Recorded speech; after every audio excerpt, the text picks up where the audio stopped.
Okay. Okay. We can select an archetype or create our own character. Okay.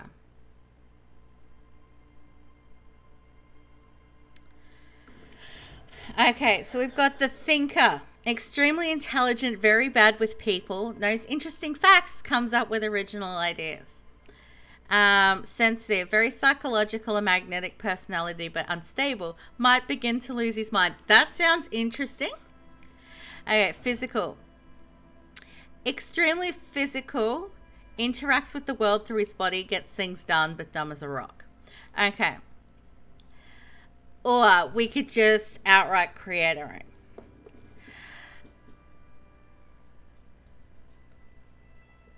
So here is what I'm thinking.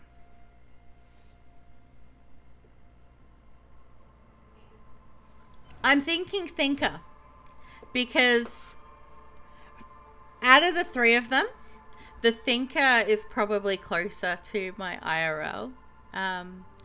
It's because, intelligent, very bad with people, yes.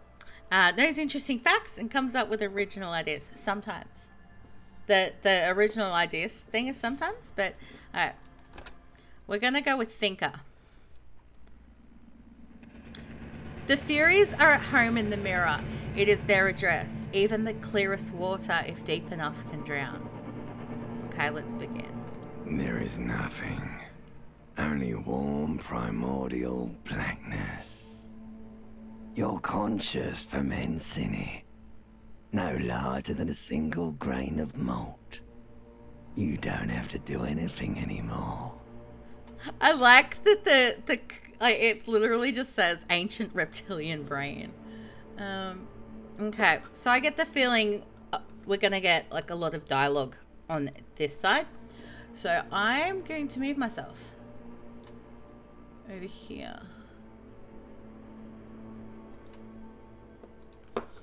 Okay.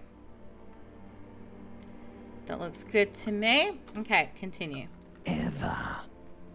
Never, ever. Never, ever, ever? Never, ever, ever, baby. And an inordinate amount of time passes. It is utterly void of struggle. No ex-wives are contained within it. Okay. What? Okay. This is great. Yes, it is. Alright, give me some more. You got it, sweet brother. Nothing upon nothing upon nothing. How come you cough up some more of that sweet oblivion? Coming right up, sir. Smooth passage. Alonzi, let's go. Right. Nothing town to fuck all borough.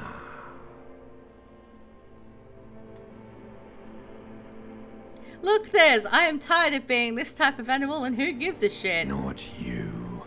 Your days of giving a shit and being that type of animal are over. Don't stop. Keep singing. Sing me the song of death. The song of death is sweet and endless. But what is this? Somewhere in the sore, bloated man meet around you. A sensation. Like a fly to the ointment, your conscience sticks to it. The limbed and headed machine of pain and undignified suffering is firing up again. It wants to walk the desert, hurting, longing, dancing to disco music. Mother, help me! There's a head attached to my neck and I'm in it! The stench of liquor rises from your mouth, and with it, an ungodly headache. Help! Someone! Cut my head off! It's trying to murder the rest of me! A fiery streak penetrates your skull, trying to force your eyes open. It's a sound, a clarion call from hell. Are we hungover or something? Somehow, you know what it is. A Caprice Canema motor carriage. Alright. Open.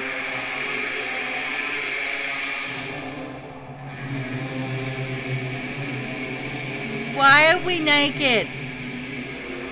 Oh, we're wearing underwear. Okay, we're not naked. We are wearing undies. But we might as well be naked. Okay, we have things to touch. Okay.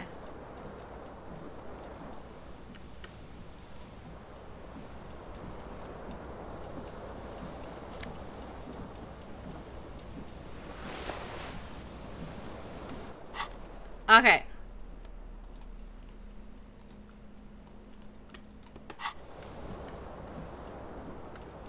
There's my pants. Yes. Okay. There might be a shirt somewhere too.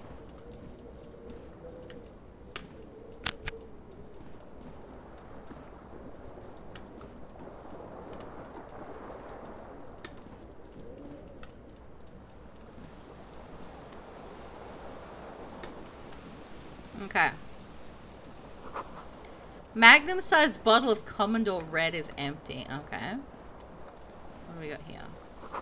Looks like someone tore out the tape while the song was playing. What was playing? You hear a jingle. Keys are clinking in the pocket of your flare-cut pants. Fish him out. It says, whirling in rags, on the aluminium key ring. There is a single key on the ring. The number 1 is etched on it. It should open the door. Okay. The whirling in rags is a hostel cafeteria on the urban coast, frequented by dock workers. What do we got in here? Words fail to describe how rank it smells in here. They should have sent a poet. Okay. Bottles in the bathtub, wine, beer, and sweet liqueurs.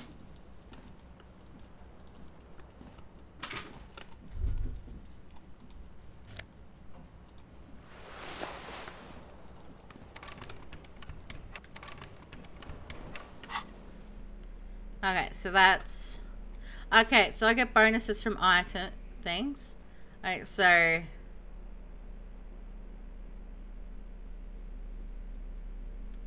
Alright. Like, based on what I'm wearing and stuff. Gotcha.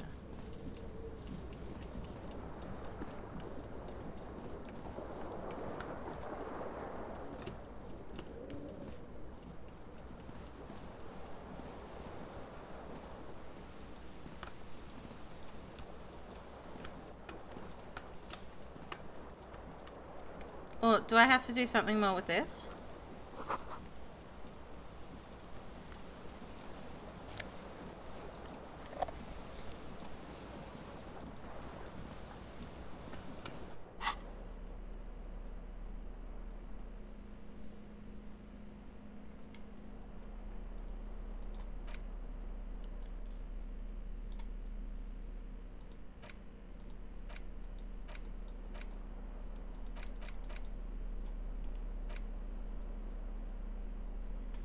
Okay. Oh, do I... This fan has 2 chain pull switches. One ends in a tiny fan, the other in a light bulb. A truly horrific necktie has somehow attached itself to one of the blades. Alright. You reach out to grab the tie, but what's this? Diffuse, radiating chest pain. Doom comes over you. Okay, so I needed a 10 and I only rolled an 8. Okay. This is bad. Feels like sharp stones grinding in your chest and keeping you from moving. For quite a long time. Still ongoing. Now is a good time to start worrying. Finally, the pressure recedes. You find yourself covered in cold sweat and trying not to move, hoping it will keep you from dying. You know what you should do. You should stop the fan and then try again. It'll get easier. Do it if you want to die. The stabbing pain in your chest is telling you you're hanging by a thread here.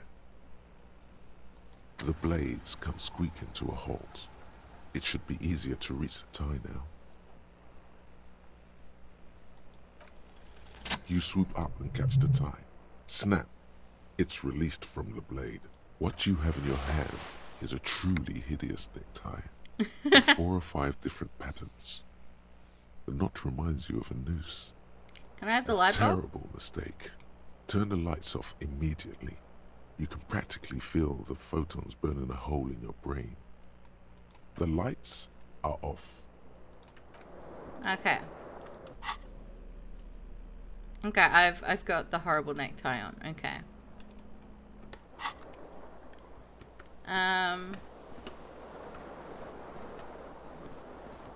Can I leave now?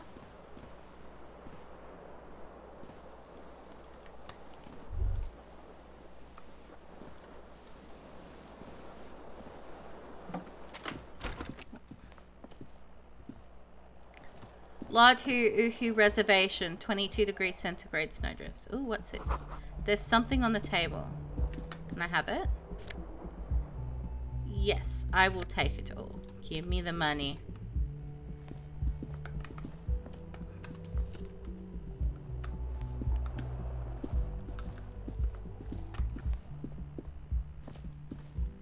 Hello, officer.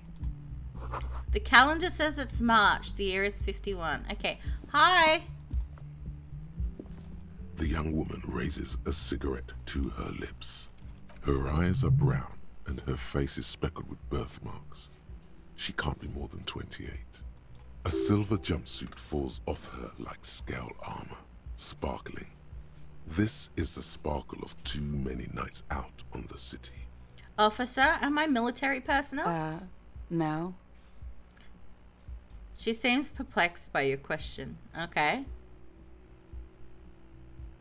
Then why did you call me an officer? Because you're a police officer, sir. She pulls on her cigarette. Okay. You're shitting I'm me. not. Unless you've been shitting us all this time. She takes another drag all this time. You've been here for 3 days. On official police business, no less. And what business is that? Couldn't say. In truth, so far, mostly drinking. Okay. You have no doubt about the drinking. But do you strike yourself as a tight-lipped drunk? She must have heard something. Alright.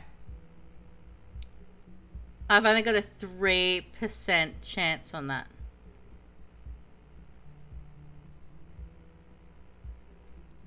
It's a red check. It cannot be retried. Okay. She nods. I might not know where I am or who I am or what a Cupris kinema is. How I know. Okay. But I do know when someone's not telling me the whole story. What am I doing here? What's my case? There's a mercenary out back. He's been hanged. The body has been there for a week now. The locals probably got tired of it and called the cops. And why didn't you just tell me I that? didn't mean to overwhelm you with information. You seem a bit lost, officer. Why don't I remember being a cop or Could anything it be else? because of the drinking? She raises an eyebrow. The cigarette sizzles. She hasn't had time to put her makeup on. This is her morning cigarette. She looks tired, her beauty waning faster than it ought to at her age. Who in their right mind would let me be an officer of the law? Don't be so harsh on yourself. They let almost anyone be a police officer. Mean. Okay. The worst that can happen is we get rejected. Okay. The worst that can happen is that we get rejected. So. The words have already left your mouth. I want to have fuck with you. What was that? That's not even how words are used. What did you say? Come on. Say it again. I said I wanted to have sex with you. No. You see, that's not what you said. You said...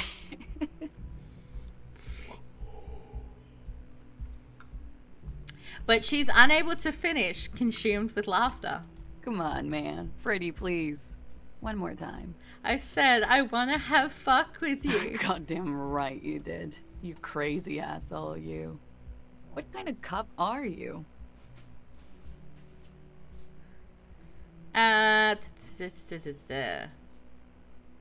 I'm sorry. I don't know why I said that. You're pretty. I'm sorry. I'm the sorry cop. Don't be. It was funny. And anyway, who gives a shit? Who gives a shit about any of it? So what if you can't pull grade A pussy anymore?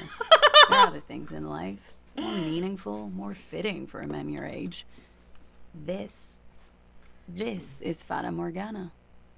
One thing, though. She extinguishes her cigarette. It's gonna suck for you later when you have to interrogate me.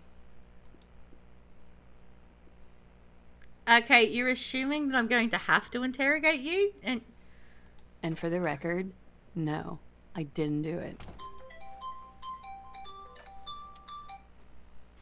Okay. Looks like she left a nice long stub in the ashtray. It's still smoking. Okay. Can I?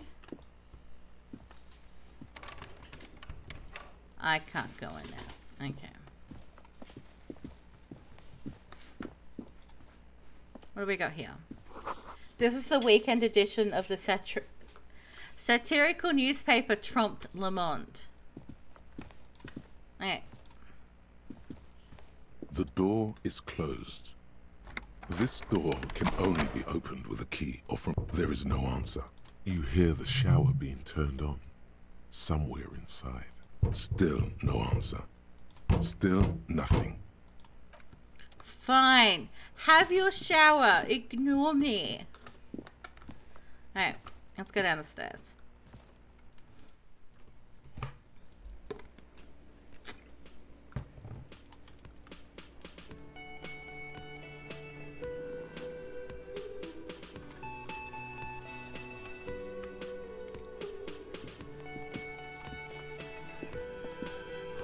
This is where the lyrics would be. Big old karaoke mic just waiting for someone to sing into it. What's this? The speaker is connected to the radio. The music is seasoned with static. You should totally sing karaoke here. The first chance you get. Your emotions need to be expressed. People need to know your vast, oceanic soul. My soul is immense. Utterly. And it needs to be heard. Through a PA system, by other people. What should I sing when it comes to it? You should sing the sad small church song from that tape you found. Thought it was obvious. I was thinking maybe I could sing something happy, get the crowd going. No. Don't sing the happy song. It's stupid. Sing the sad song. It's profound. You would need another copy of the tape first, though. The one upstairs is destroyed. Okay, so we have a task to sing karaoke, okay? And we need to get hold of a sad song on tape to be able to do it.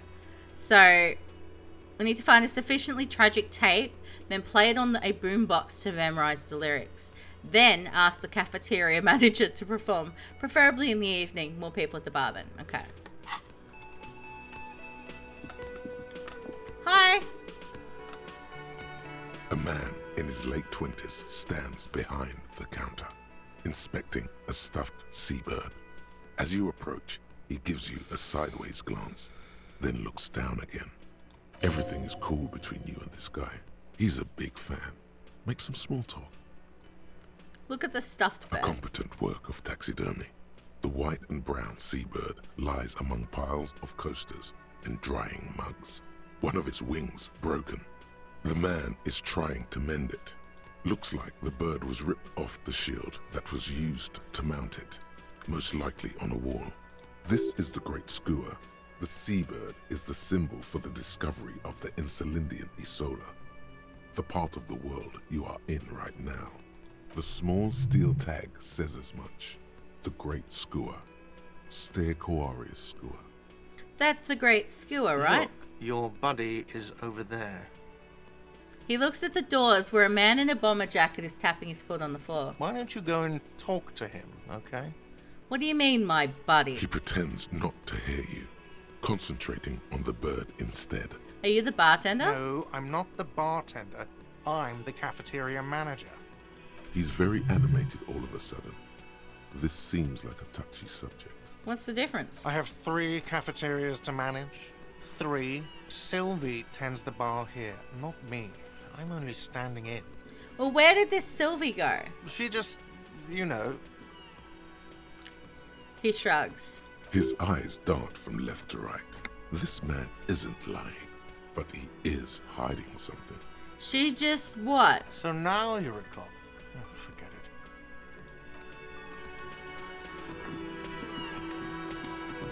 Okay. Soft purr of an electric juicer comes from the kitchen. Someone is working. This is a water cooler. The menu's been wiped clean. Only the word Monday is on it. Woman's hand wrote yesterday's menu. Today's starts in a man's handwriting. Okay. Inside your cups, catch a glimpse of union paraphernalia, a strike poster, some red pennants. A sign reads, Mess Hall reserved for union members. Doors open 4 p.m. So it's like only 8:30. So this Royal Pinball machine is unplugged. Okay.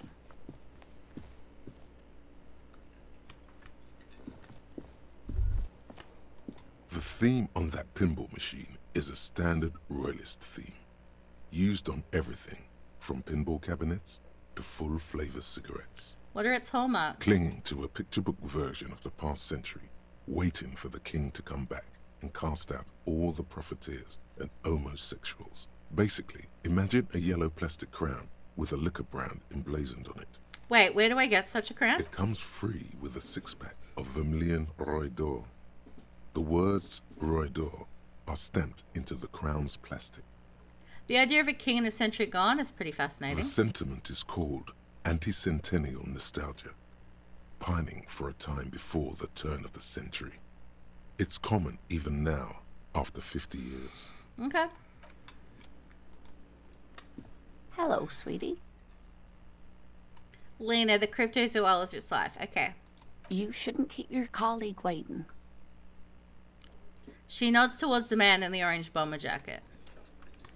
Well, maybe I want to keep him waiting. Maybe I would rather touch everything first. Door is bolted. A sign reads kitchen reserved for personnel until... Okay. So, we can't go... I can't go in there until 1 o'clock. I guess we're going to have to talk to the guy in the orange bomber jacket. Hi. A bespectacled man in an orange bomber jacket is tapping his foot on the floor. Looks like he's waiting for someone. You. Well, hi there. As you approach, he narrows his eyes and extends his hand in greeting. On the sleeve of his bomber jacket, as well as on its back, are the same enigmatic white rectangles as on your blazer. I guess we'll shake his Hello. hand. I'm Kim Kitsuragi, Lieutenant, Precinct 57. You must be from the 41st. I've got no clue where I'm from, actually. You realize he's waiting for your name. Invent a name for yourself. Okay. Concentration makes you squint your eyes. Your name should be deep gold and orange, like a forest fire looming on the horizon, but mixed with the stench of liquor rising from your breath. You're 2 steps closer to it, but there are still many to go. Okay. Don't really know my name. Okay then. He processes the information, then disregards it. It looks like we had a little scheduling error on Sunday. Saturday too, actually. Have you had time to talk to the manager here? Yes, and he's a dick. What he means is, he has been trying to meet up with you for 2 days, but you have been otherwise occupied. You mean him? Nod towards the cafeteria manager. Yeah, I just talked to him. If you don't mind, we should talk to him again. Ask him for a rundown of the area. Now that I'm here as well. I understand the scene is out back, right? It also wouldn't hurt to assure him the police are finally here. In full force, I mean. Have you mapped out the initial interviews? What interviews? At the 57th, we like to prepare an initial list of persons of interest, and then just skim the surface. Prepare the field, get to know the players. You don't do that? Maybe it's not an inter-district practice. Well, Okay, I haven't done that. We'll have time for that after we take a look at the coroner's case. Okay. Have you removed the dead body from the tree? Dead body. Mhm. I don't like dead Sure. bodies. But did you take it down from the tree? No. So, the body is still in the tree, To my knowledge, yes. I haven't touched the body. where it has been hanging for 7 days straight. We should go there as soon as we are done talking to the owner. How can you be so sure I'm from the I was police? sent here to meet a detective from Precinct 41. You have the insignia of the Citizens Militia on your sleeve and on your back. He points to your jacket. I suppose you could be impersonating him. You could have gotten the insignia from the black market or forged it. But for now, I'm going to set those possibilities aside. I'm not from the Inspectorate General. Inspectorate General means internal affairs. What he's saying is he's not from the Rat Squad and isn't supposed to suspect such things. Ah, you mean the Rat No Squad. need for derogatory terms. They're only doing their job. You said insignia, these white rectangles, you mean? Yes, But they're just white rectangles. they're not just white rectangles. They bear a halogen watermark with the letters RCM and a pattern resembling the street grid of Revachol West. Okay. I would ask you to step into the headlights of my motor carriage. But again, it's none of my concern. I just need you to do your job. But shouldn't I have a badge or You mean something? you don't have a badge? It was not on me when I Losing woke up. your identification card is a serious matter. My vehicle has a shortwave. You can use it to report your badge missing. I would advise you to locate it as quickly as possible. But getting the body down should still take precedence. But I can't remember I can anything. see you drank last night and the night before, and that you are still drunk now. But I have seen officers go through worse. Much worse. Okay. If you need something for your headache, there is a general store nearby. But as I said, the dead body should be our #1 concern. What if I told you I'm not really a police We all officer? feel that way sometimes. There is no such thing as a police officer, I'm afraid. What remains is that there is a dead body in the tree. Someone has to figure out who put it there. If we don't, no one else will. And then, soon after, dead bodies would be dangling from all the trees. But first, we have to take it down.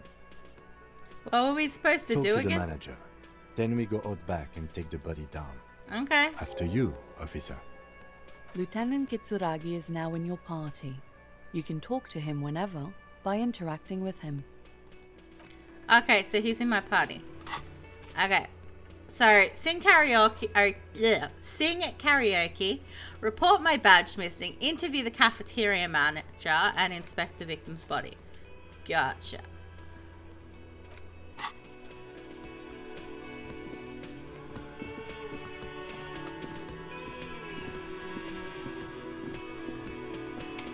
Now then. The man with the unimpressive beard notices you approaching. He drops the ledger he was holding and turns to the lieutenant. Mr. Gart, right?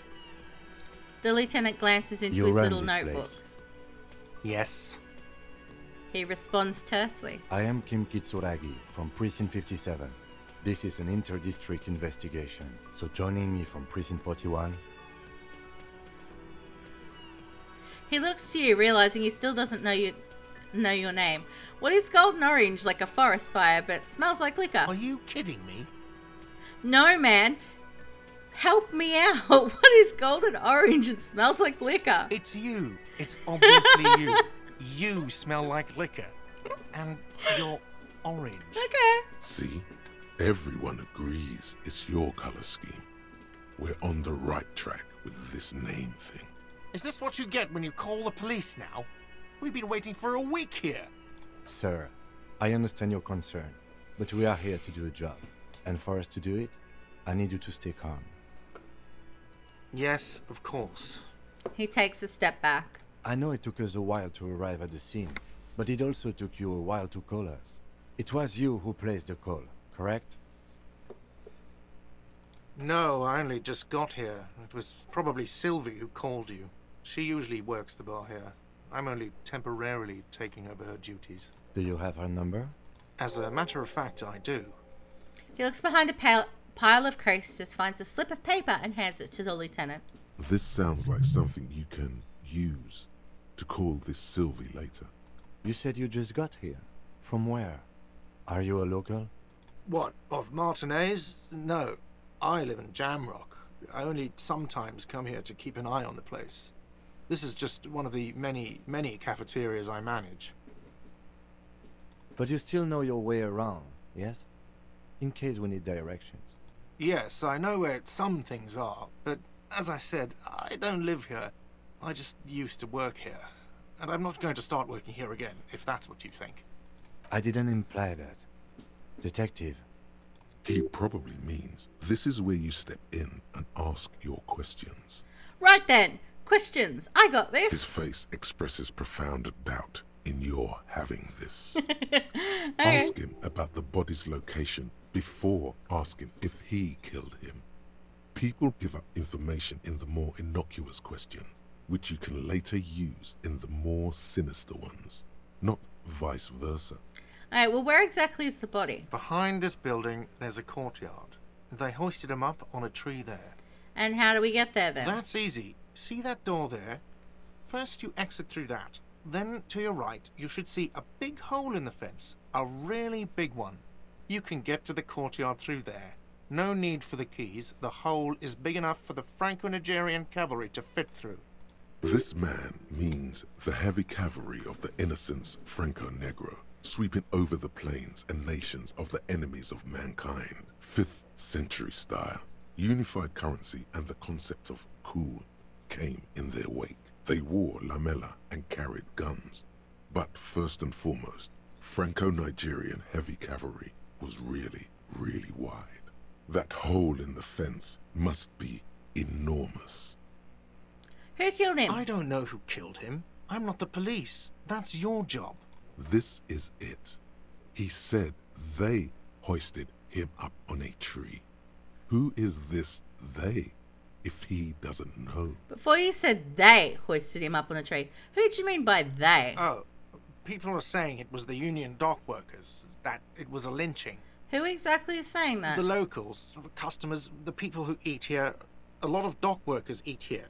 Sylvie told me everyone knows the dock workers did it. Did the debarders themselves tell her this, or is it a rumor? I don't really know. You'll have to ask her. Well, why would the dock workers lynch this man? I would suppose it's because they have nothing better to do. You mean the strike? Yes, the strike. The man they hanged was a security guard for the harbour company, I hear. A mercenary. The unionistas probably thought they'd send a message. Alright, well, I have another The question. lieutenant turns the page in the little notebook he's been scribbling in. Okay, well, why did Sylvie go away? Haven't you asked me that already? What is it with you and this woman? She has nothing to do with this. No, before I asked you where. Now I'm asking you why she left. Okay, you got me. She went away because of the dead body out back. And because I asked for her number. That's why Sylvie went away. I hope you appreciate that. Okay, so she left because you're a creep. Got it. Thank you. Didn't go well? I asked an employee out. She didn't want to come, but felt obliged to. It was a bad idea. Now, what is so goddamn fascinating about that for you? It's got nothing to do with the lynching. Everything has something to do with everything. Good for you. Was there something else? Okay, that's Let's all. go. Alright. Gain experience. Cool. Not so fast. You owe me 130 real.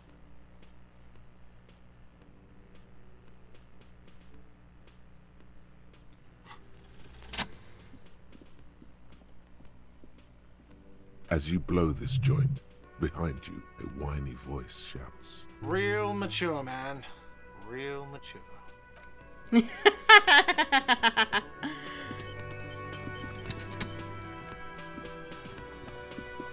Alright. So, who made the call reporting the crime? So, call Sylvie using Kim's shortwave to ask whether she made the call.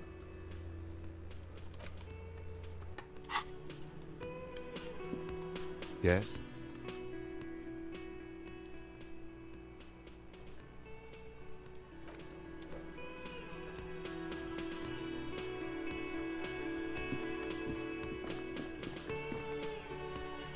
Okay, so I would do it from in the thing. Alright, so we go out this door. Summer door closed for the winter. Okay, which door am I taking?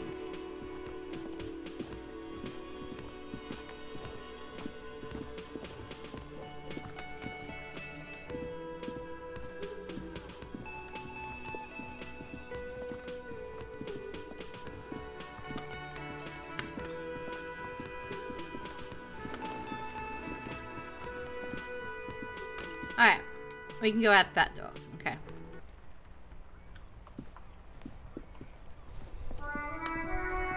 A heap of snow welts in this wheelbarrow.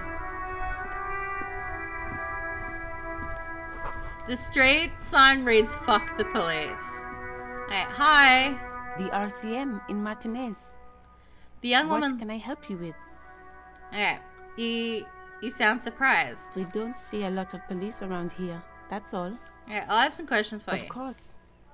What Can I help you with? What is this "fuck the police" business? Excuse me? The street sign says "fuck the police." Oh. Well, I didn't write it there. I'm just sitting here. It's alright, I didn't mean to startle Okay. you. Who are you exactly? Me? I am just a gardener.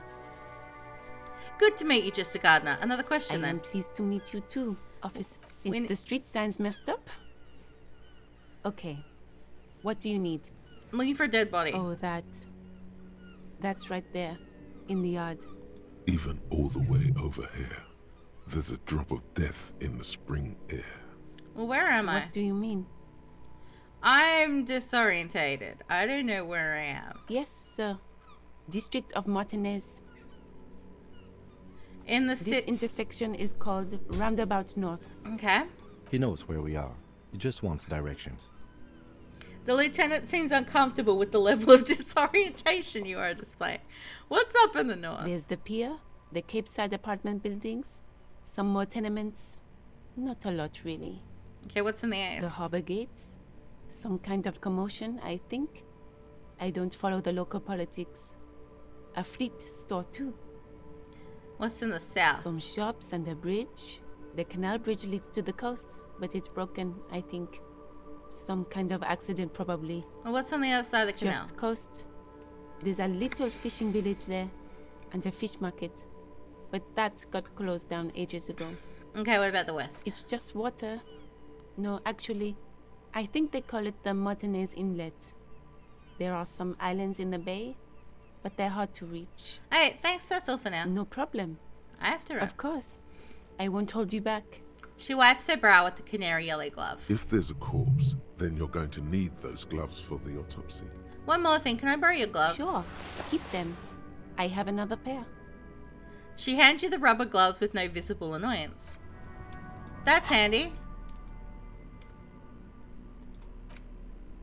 Hey. Gloves.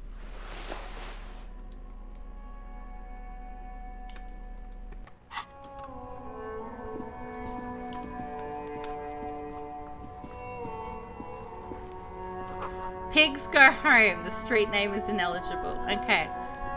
I'm going to assume I go this way. Ooh, there's a thing. Goods from the lorry haphazardly litter the surroundings.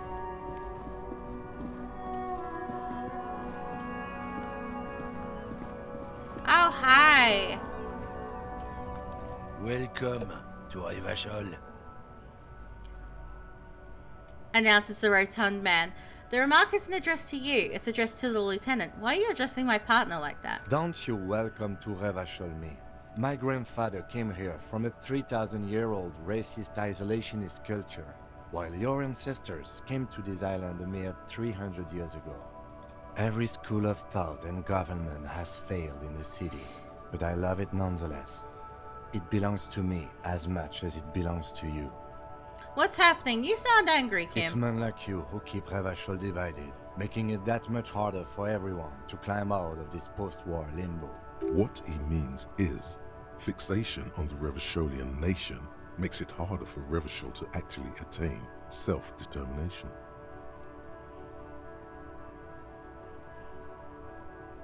Hey, he's right. You're undermining our best shot at real self-determination.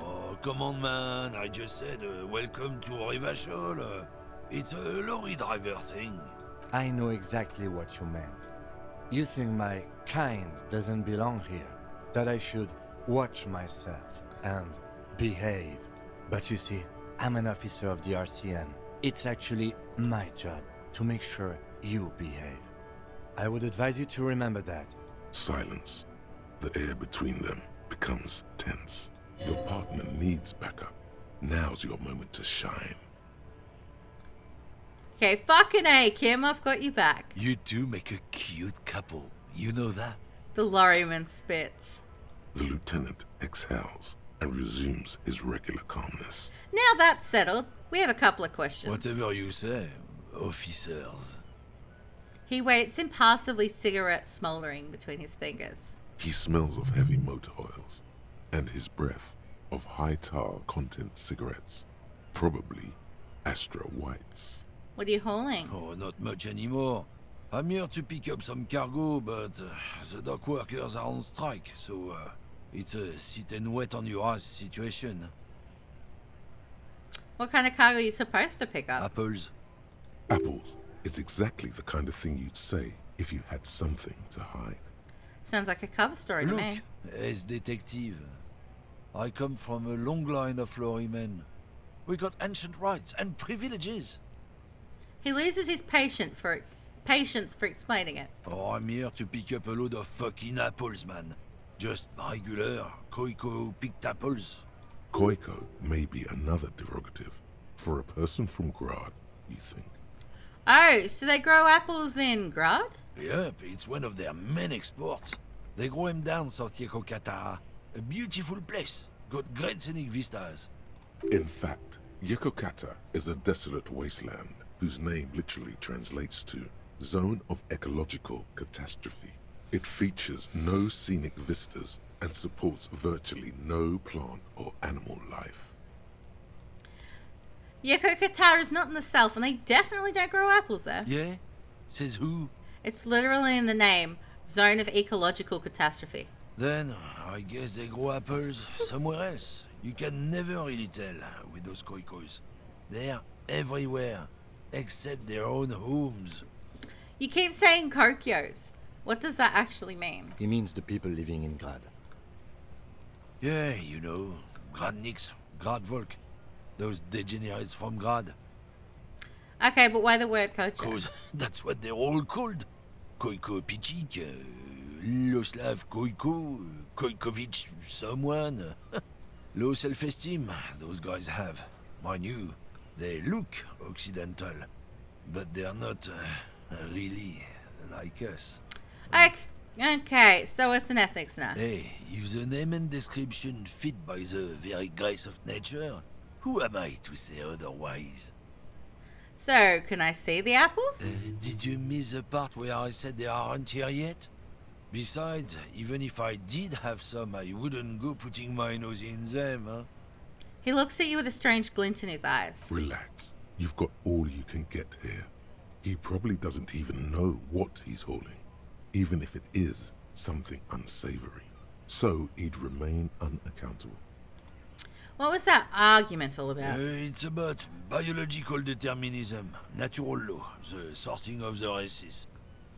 He spits on the ground. Not the most popular topic nowadays, with the coalition in charge and all.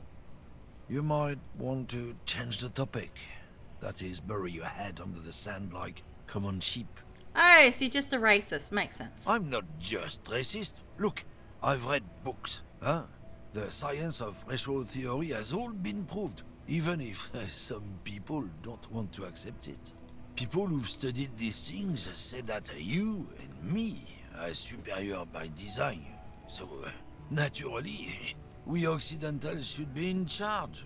Obviously, you can see the merits in that. I want to say that sounds like it's like,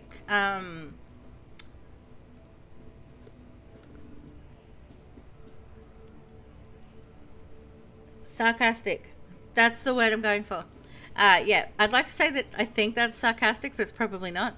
So what else have you thought up? So, lately we Occidentals have experienced an unfortunate downturn when members of the superior race cease to believe in their innate superiority. They stop competing for resources. Yeah, what's the problem with that then? The problem? The damn Kips are showing a real good game lately. Same with the mosquitoes. And the other intruders species too. They're on the precipice of cultural victory. I kind of want to punch you in the face. Cultural victory? What is this then? Wait, what's this cultural victory? It's what the Kips of Boogie Street are going for, right under our noses. And the others too, on the radio. Heard any chansons lately? Heard any mojitos or leader? No. Dominating culture is how they plan to win. They say so themselves. Uh-huh. It's true. Also, you need to realize the dangers of mixing races. Who knows what might happen if people don't stay in their birthplace? You might end up with a new sub-race, with unknown characteristics, leading to extra competition. That's why you've got to control the offspring. Yeah, I'm not down with this. Why don't you go fuck yourself? Don't push your luck, runt. The man gives you a disgusted look, then turns his attention elsewhere, ignoring your presence. There. Jump Jams, a popular music mag. Glossy magazine, most able-bodied men. This issue hosts a top 10 list. Ooh.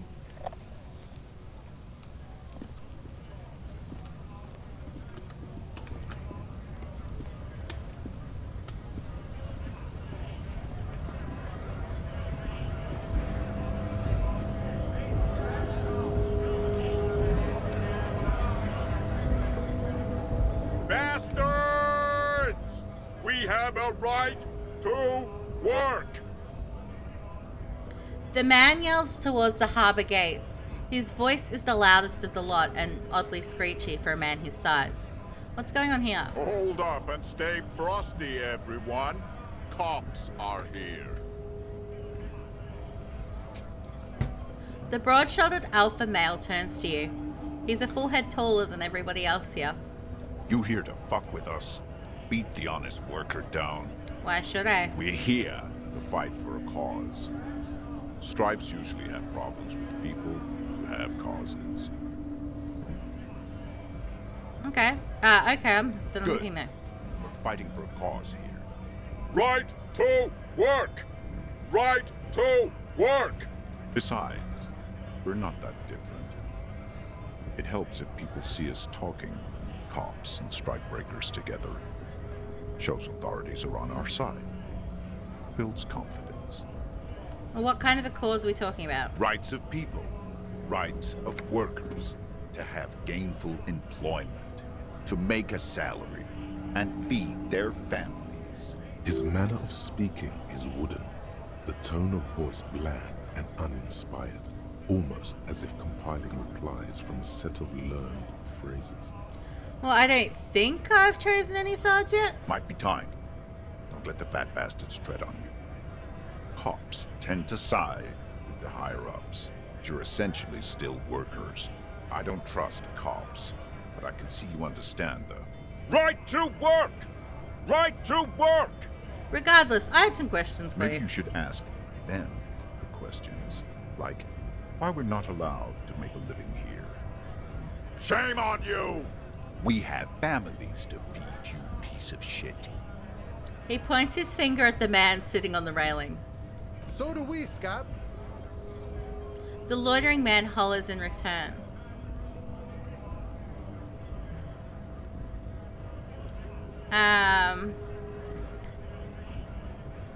What is a strike? When a bunch of ungrateful, lazy cockroaches can't get their act together, decide to block honest work for other people. He shifts uncomfortably in his worker's overalls. Well, what did the strikers want? Beats me. They mumble nonsense about boardrooms and workers' rights, while we have the right to work!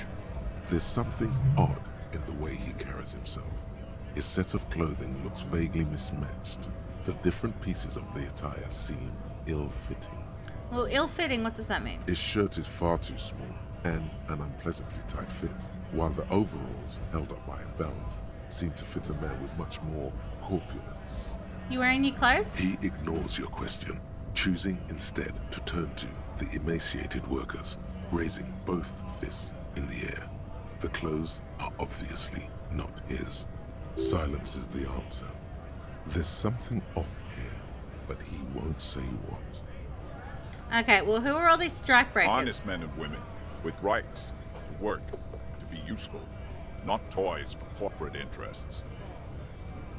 The man runs a hand through his steadily graying military haircut. We came here to help the harbor run smoothly in time of crisis. If union fucks don't want work, they ought to let in those who do want work. I have a question. Why do all these men follow your leadership? You think they follow because I'm big and loud? No. They follow the rules of the market, the rules of the economy, because they were given a job to do! You've been talking to him for quite a while now. Something is off with this guy. Ask him where he's from. Okay, I gotta ask. Where exactly are you from? What's it to you? Deep-set suspicion drips from every syllable. Curiosity, gonna figure out this strike mess. Big mess, caused by union greed. But I only fight for the rights of people. Every once in a while, it's like you can see glimpses of another guy under the guise of this fighter for jobs. He seems a more brutal, cunning, and suspicious person. Just a hunch. Or you just might be paranoid. I already got that. I'm interested in your background. We're all workers, right? Workers stick together. Came from the eminent domain, in Jamrock. Backgrounds in odd jobs, heavy lifting, cargo hauling, bouncer work. I know the drill. A bouncer? Where? I frequent a lot of bars. Maybe it's one I know. Worked at Territorial. Ring a bell?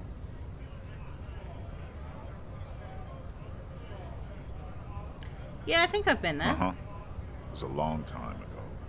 The man is quickly losing interest in talking with you. Well, what if I want to get to Harbour too? Have fun. Union shits are on full strike. Don't think they're going to let you through the gates. I'm trying to meet their fat boss.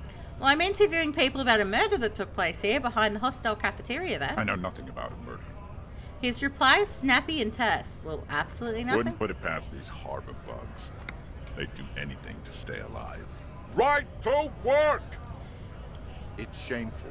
Cops doing nothing. You should bring backup. Open up the gates for us. Blockading gainful employment for workers is a crime. Well, this really isn't my area of expertise. We are not picking a side in this just yet, sir. Pity. Let us work! Hey, what exactly is your goal here? We were promised work. We'd be in there, working, if the bastards hadn't shut the gates. And you are unable to breach the entrance? Main gate's locked. Would take heavy ordnance to bust it open. And try to get in through the secretary's office. Door's locked. The guard's blocking the way to the access panel. And I don't mean the scrawny mess punk either. I mean head measurer. Or whatever he is.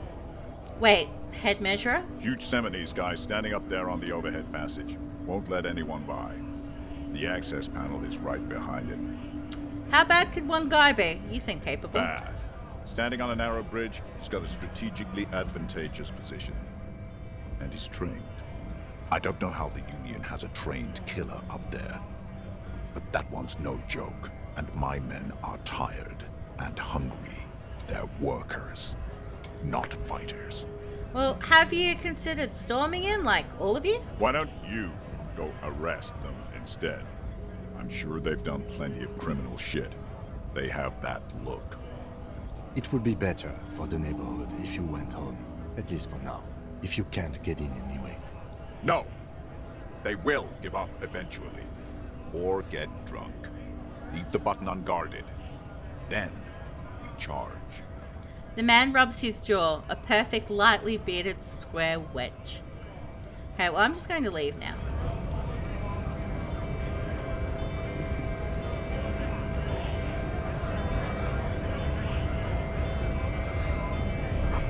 It says GRI. The Great Revachol Industrial Harbour. Okay.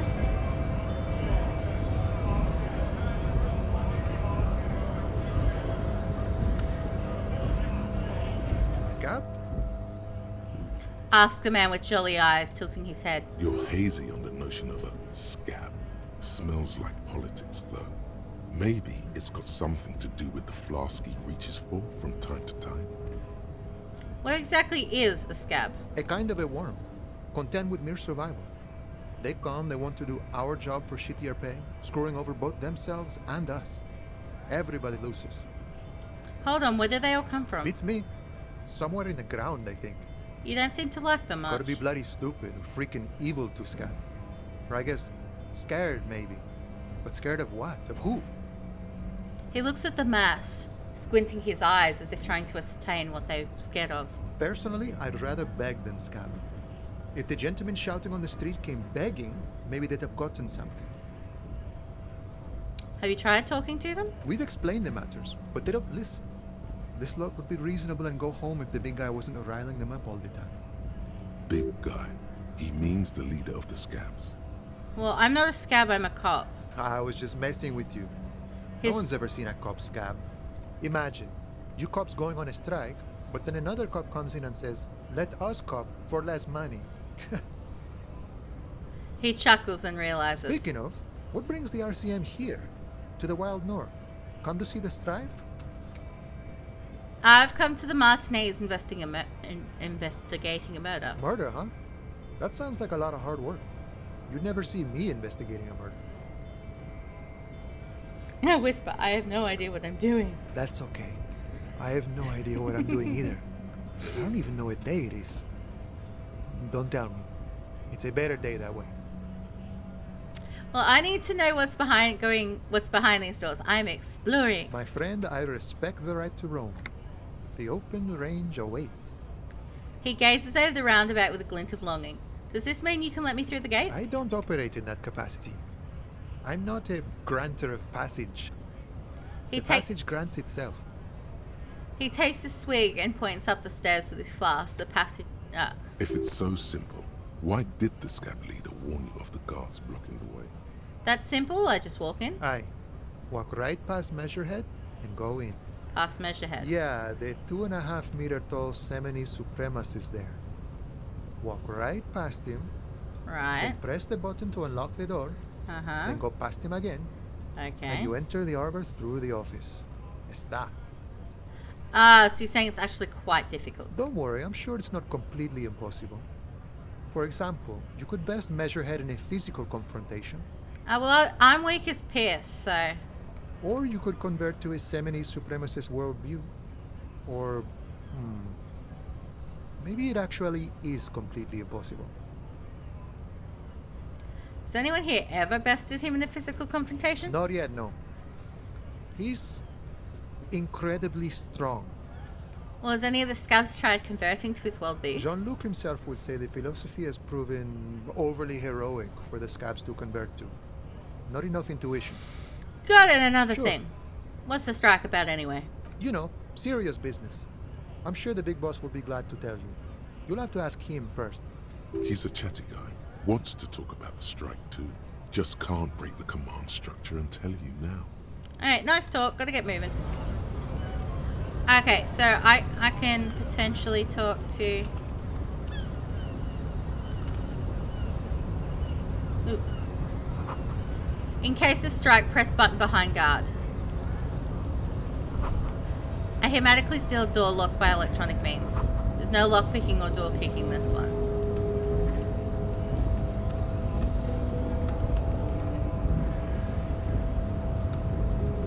Hi there. Nobody betrays your degeneracy. Yeah, Measurehead.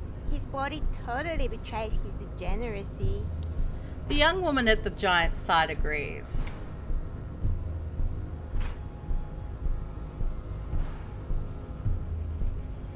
Say nothing, Sazima. Are you admiring my morphophysiology? A ripple of muscle passes underneath his skin. He lets you look. It must be frightening to stand in the shadow of this racial pinnacle. Be calm, Sandwich. You are not in danger because you are not a threat to me. Puff out your chest, or What is this androgynous display of sexual maturity? He looks down at you, taking stock of your physique. Merely standing up makes you sweat profusely. Your breathing is erratic. Your own heartbeat in your ears grows frantic, and you feel your blood pressure rise. Stop it! You are embarrassing yourself in front of this woman and your pedomorphic friend. This display of weakness may appeal to older women with a stronger maternal instinct, but it is a liability here on Battlefield Martinez. Jean-Luc, his body is betraying his degeneracy pretty hard. Maybe you can ask him to leave. What do you mean my body betrays my degeneracy? You have succumbed to Al Ghul. His face contorts in disgust, as if he was smelling a dead rat. You reek of it. An invisible sword of Al Ghul emerges from your throat. You cannot see it, but others can. It is making the woman in my company sick.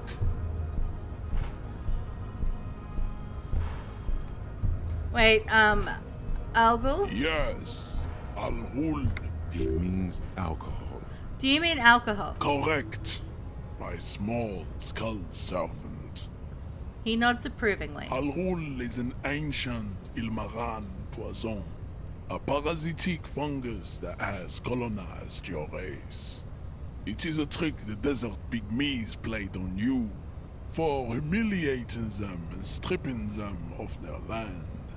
Intentionally fermented drinks have existed for 10,000 years. Well, the Illimarian people did not invent alcohol. It's existed since the Neolithic. This is a fabrication the alchemists of Yizot and Bashir and their Rolam and Rul have fed the people. Go on believing in it, race loser. I don't think that's how history works. Why don't you have another drink? Your features are not yet congenitally deformed enough. Oh yeah, Measurehead. The babe looks at him with eyes full of admiration that transcends the merely sexual. Kim, is it really so bad? It's not good. It's like a rat crawled into your stomach, got drunk and drowned. Alright. You're right, I'm a servant of Al Ghul, but I still need to enter the harbour. No, you don't. You need to get another drink. Occidental Haplogroup B4 is done giving orders around here. The influence of the ham sandwich race is waning. Does this remind you of someone? The guy down there? That fat racist over there points to the racist Lorman. You're just him after pumping some iron. Look at my craniology. I am the pinnacle of my haplogroup. The pink blob is a bad example, even of yours. It saddens me. You were once a noble and powerful race. You gave the world eugenics, electricity, and powerful weapons of war like missiles and aerostatic aircraft. You made great gains in metallurgy, race theory, and statecraft. You dominated lesser cultures, like the deformed Hemians and the inexplicably potato-obsessed Khoikos. But now your ascent to the genetic summit has halted. You are obsessed with sadness and with frivolous pop culture. You will be superseded. Isn't that right, babe? It is, baby, yeah. You know it. There is a button right behind him, just out of reach. It must be the one that opens the door to the harbor. Come on, I just need you to move about 20 centimeters back. It is my task to keep the degenerate drunks from entering the arbor. That is right. You should leave the stage of history with dignity by inviting the other races to a great world war. Bring your troops to the Simonine Islands and to Boogie Street, and we will pulverize you. When you are gone, we will build a museum for you. The walls will be lined with bottles of Al Ghul, your beloved beverage. Inside, we will store the odes to homosexuality you call art, and your microcephalic skulls. There may be a peaceful solution to this. You could internalize Meshekat's race theory. He would take you as one of his own. The best idea. Yeah, that's low. Alright, but like conceptualization, I can do that. Okay, you serve the Union, don't you? Aren't they white? Don't be vulgar. White or not has got little to do with this. The race enigma runs much deeper than that. He turns his eyes towards the harbor, seeming bored with you. Yeah, but you still serve them. How does that factor into your life? Mr. Clare is a man of vision and means. He has the will to confront polycultural capital. Something your race, naivistic communists, never did. Also, to serve is noble. It takes discipline. Your petulant individualism has only contributed to your race failure. It is lax and moronic. My jam is a mysterious fourth thing. Jam. Individualism. You have gotten these ideas from degenerate youth culture, have you not? You have picked them up from rock and roll songs? It's true, I'm a rock and roll star and a rebel. Rock and roll is moribund. Only Koikos listen to it anymore. There is no life left in it. My people abandoned it long ago. It leads only to neurodegenerative herpes and heroin overdoses. I am not surprised you enjoy it so much. This has happened to many of the side products of the inevitable cultural victory of the Seminoles race. Okay, I'll ask, who are the Seminoles? The South Island race, haplogroup A4A. We are the rightful masters of the Insulindian archipelago. We descend from the Areopagites of ancient Pericarnassus and arrived here 4,000 years ago. Millennia before you. We are the future. That is all you need to know. So you were born and raised on the islands before you moved to Rivacol? I am a descendant. The narrow streets of Ulumbuir are with me in my genetic dreams. I see young Seminoles women walk into the grey mass on Ile de Fantôme, waiting on immaculate conception from the pale. So you did not come from the islands? No. I have heard about it on the radio. So you're not really Seminoles, you're just from Rivacol? I'm from Couronne. And no, it is not just in Rivachol. The city is central to the Simony strategy. Spreading through its trade networks, our culture will dominate the world. You have heard enough about our phylogenetic secrets for today. You have extinction to come to terms with, and never getting into the harbor. Kim, what do you think about I think this racist is better than the last. But the next racist will be the really good one. Okay. That will be That will be our lucky Will races. grant us 3 wishes. Your pedomorphic friend has quick wits. A protruding occiput and an indented zygomatic bone.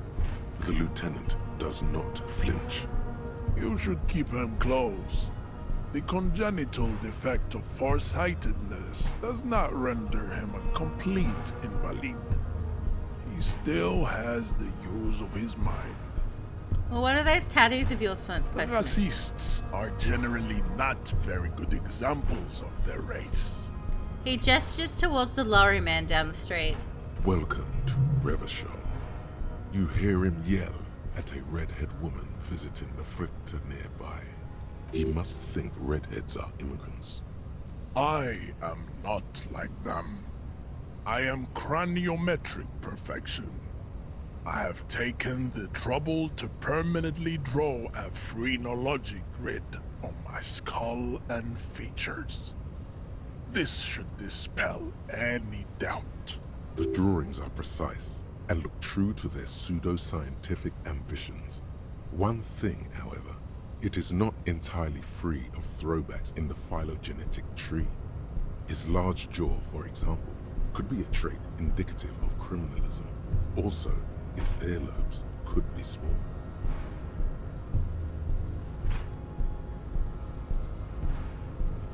Are you sure? I mean, that jaw is clearly an atavistic stigmata. That atavistic stigmata makes pussy say yes, plenty. Babe, thanks. But I got this. Alright.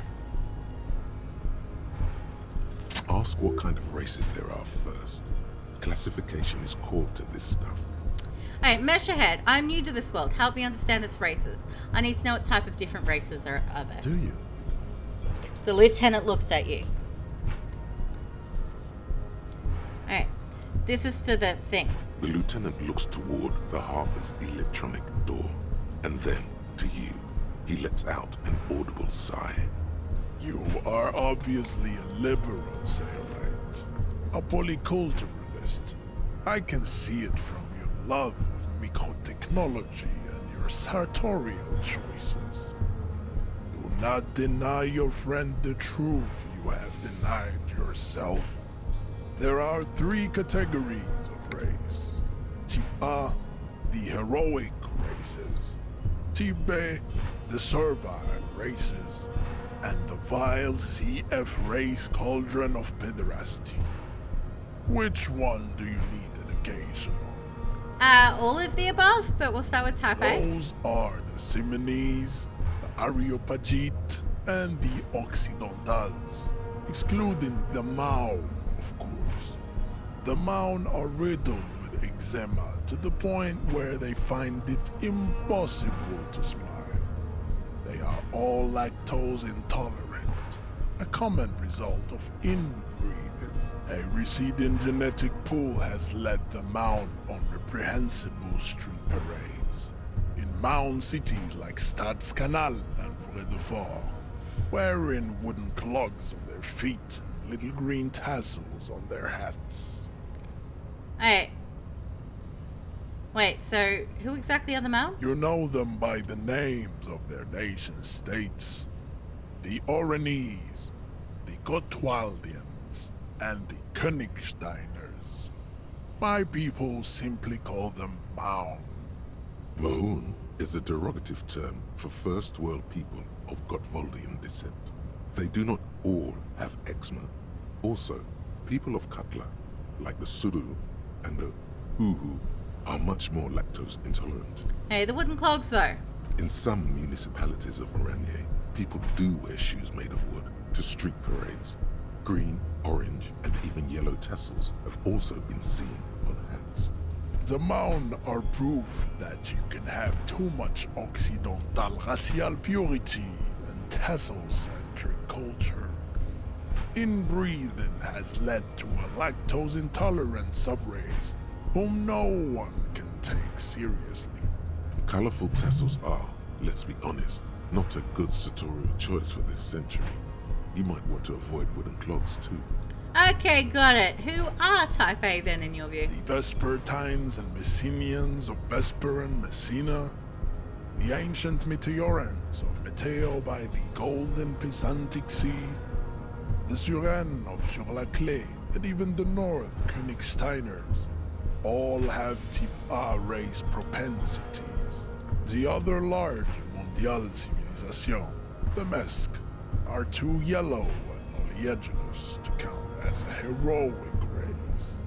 True, they are violent and expansionist, but they have a glandular problem.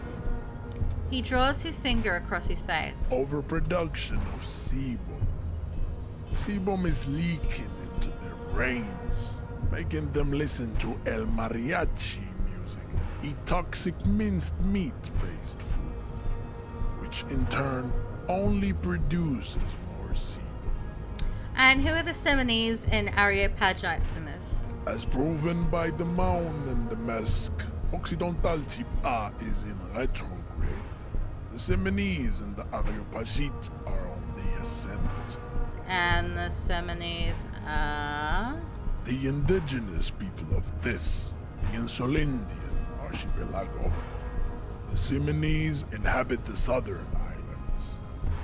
I am Seminese, from the stock of Ulmruir on Ile de Fantôme. And the Areopagites? The Areopagites are the master race of the Ile Maran deserts. The Seminese are descendants of the Areopagites. We came here during a heroic migration from Ile Marat to Ansuland, thousands of years before the lactose-intolerant Marne-Reden Occidentals discovered this place. Wait, didn't Ile Maran desert pygmies invent alcohol and get pillaged just a short while ago? Weren't the Illimarians pillaged by my people and then Al Ghul happened and all that? No, those were scimitar-wielding race losers of Zahrava, Izet, and Bashir, with their Himmi servants. Big difference. The Areopagites were fasting and conquering while this happened. You never penetrated the western dunes. Jean, baby, you're on fire. The young woman looks adoringly. I know, bae. Okay, well, what's the difference between them? The Areopagites are sleek, long-headed. The Seminese are powerful, mesomorphic. The former is an immutable progenitor, unchanged since the Super Isola of Pericarnassus. Ancient brains rest in their slender skulls. He falls silent, contemplating the beauty and the mystery. The latter is perfected and adapting.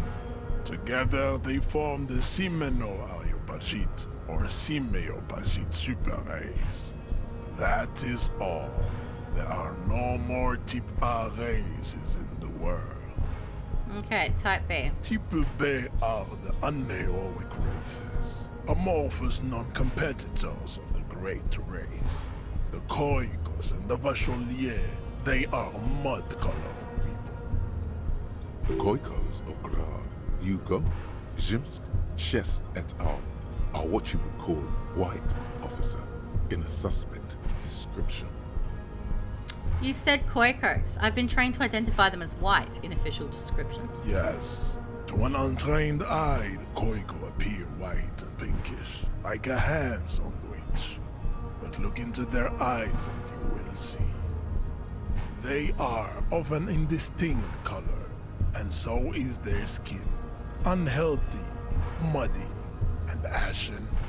Pinkness is a racial quality that has to be earned through centuries of advanced ballistic warfare and cultural domination that the Grad people have undergone for drinking Al Ghul and smoking the degenerate tobacco herb, and for eating potato. But I love potatoes. The Khoiko, the countless micronationalities of Grad, are all inexplicably obsessed with potat. The only thing they like more is dividing into microscopic ethnostates, like political amoeba. Wouldn't he be one for ethnostates? You don't like ethnostates? They are microscopic. The Semeno-Areopagite superstate will cover the entire remaining planetary crust, uninterrupted. From Holy Semenine to the Boreal Plateau of Katla. Its leaders will be the genetic epitome of the Simonese and Areopagite stock, elected by nature, not the base inner spoilage called demos. And the Vacholiers you mentioned? The Vacholians, halfway between Type A and the racial called Ron. Two makes to know right from wrong. You tried your degenerate little revolution, which was the single greatest failure committed by humans in our 82,000-year history on this planet. Is it 82,000 years that we've been recording history? You have very little idea of what is happening, but that seems a little off. I'm pretty sure history hasn't lasted that long. The mysteries of the people of this planet are a tragedy that has played out countless times over, like a fever dream of skin, hair, and bone. Wake up, naive Chespias. Well, that revolution sounds like it was actually very good. Okay. The revolution came to Ravachol from Grad, in Zara's written potato carts. It is literally an illness, a prion disease that leaves the parietal and frontal lobe ridden with holes. A soft, sponge-like mass of dementia, hallucination, and paranoia. The revolution is fatal familial insomnia. A hereditary prion condition passed from the Khoikhoi to the Occidentals. But not sexually. Probably through trade routes and potate acid, the prime component of the potato plant. Enough of Tibet mediocrity. He nods, satisfied with the outcome. The Vile CF race cauldron of pedestrian, please. Tips CF are a museum of failed chimeric experiments and tragic maladaptations. They are tortured creatures waiting to be put to sleep. Your morbid interest in them worries me. Chimeric experiments? Lesser races like the mosquito, a grotesque mixture of a masked woman and a Seminese man. Only possible if the mother is masked and the father Seminese. The other way around, they fail to produce offspring. The mosquito is born sterile, like a donkey. All they have left is to ride customized motor carriages with hydraulic suspension, listening to aggressive El Mariachi music to vent their impotent despair. It seems unlikely that two human beings produce genetically sterile offspring. Maybe I've misunderstood something, but aren't humans too similar to produce genetically sterile offspring? You are right. You have misunderstood. You lack basic phylogenetic education. Well, any more? Then there is the Semino-Koiki Chimera. Are you sure you wish to know of the Semino-Koiki Chimera? It is not an aesthetic site. Well, yes. The Khoikhoi, as you know, are very servile, especially when they meet the rich man. Racial scientists have toyed with the idea of crossing the Seminese with the Khoikhoi to produce a super worker of Seminese strength and Grad servility. This will never happen. The Seminese and the Khoikhoi may have similar interbreeding problems as the mosquito. We will never know precisely. No Seminese man could maintain an erection in the suffocating potato stench of a Khoikhoi woman, or Khoika. But enough. It is cruel to entertain ourselves with the deformities of Type F. Were there any able-bodied races you needed education on? Okay, now that we've been through all the types, do I understand advanced race theory? You understand nothing. To solve the great race enigma, you have to first ask yourself, what is the race enigma? You have not even worded the mystery, let alone solved it. Well, will you let me into the harbor if I do? We will see. Access to the Union is important for our investigation, but there may be another way in, without becoming a race theoretician. Hey, well, how do I word the mystery? You need to internalize what you have heard here today, then return to me. This clarity does not come instantly. Okay, well, let's discuss something I else. cannot possibly imagine what else we have to discuss, Tibere Vasholian. Alright, Your would you... love for disco music and venereal disease? Well, it's less now, but because I bested him in craniometrics.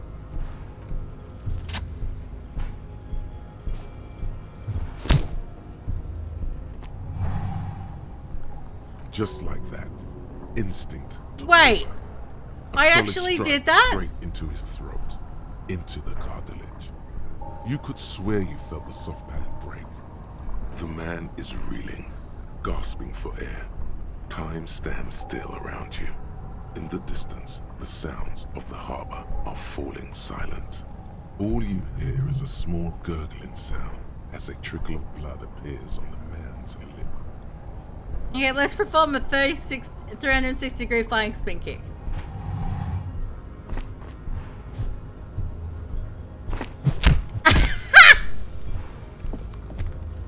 The man lands with a dull thump, like a broken down puppet of muscles and sinew.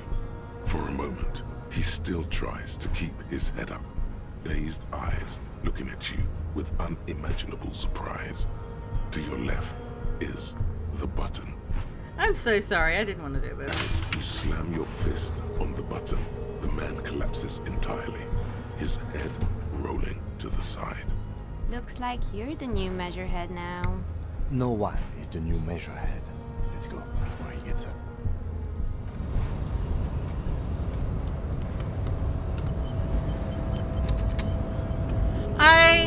I did it for shits and giggles to see what would happen if I failed, to be honest, because I expected to fail, but we didn't fail that.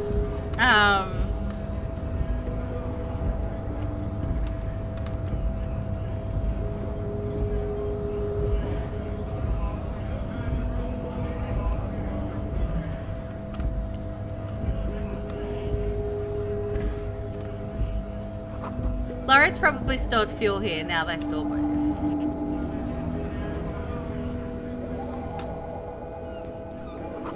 Fritter. Okay, so that's probably not even the way we wanted to go. Oh, hi. I am a gander and a hunter and a gatherer. Feel like a traveler. The man mutters to himself, accenting the beats as he goes. A simple little cadence. He seems to be making it up as he goes. From another planet. Hey there. What's going on It's here? the jam, my man. He motions towards the sprawl of lorries with a sweeping gesture. The air from the east is thick with the smell of crude oils, heavy metals and other byproducts of the modern era. You can almost taste it. What's the jam? It's a traffic jam for the ages. Harbor gates up the street are shut tight. No explanation given. Workers on strike, scabs agitating, an all-around clusterfuck. Meanwhile, we're all stuck here in long-haul limbo for days upon days upon days. He glances south. Upon days. Okay. Limbo, huh? So that's where I am. Yeah, exactly. It's official. He too agrees. This is the antechamber of the afterlife. Okay, so how long have you been here? Feels like forever. Like I was born on this here roundabout and this was all I ever knew. Just me and the metal and the tires, the oil and the fumes of mazout. Mazout is an antiquated term for heavy fuel oils. This man has a barely suppressed performative streak, or he just likes unusual words, or both. I dig your style, man. Yeah, imagine. It's been a whole week already. He snickers in appreciation of the digging of his style. So tell me, what do you need? Hey, tell me more about this strike. It's like whatever's going on over at the docks. Workers got a blockade set up, making demands. No way in or out. Going on strike would probably help you dodge a bullet or two. Maybe I should go on strike? Maybe you should. Cops don't get paid much and the hours are long. Hey, Mischief. Plus, you can get shot. Why not? Let me do a thing.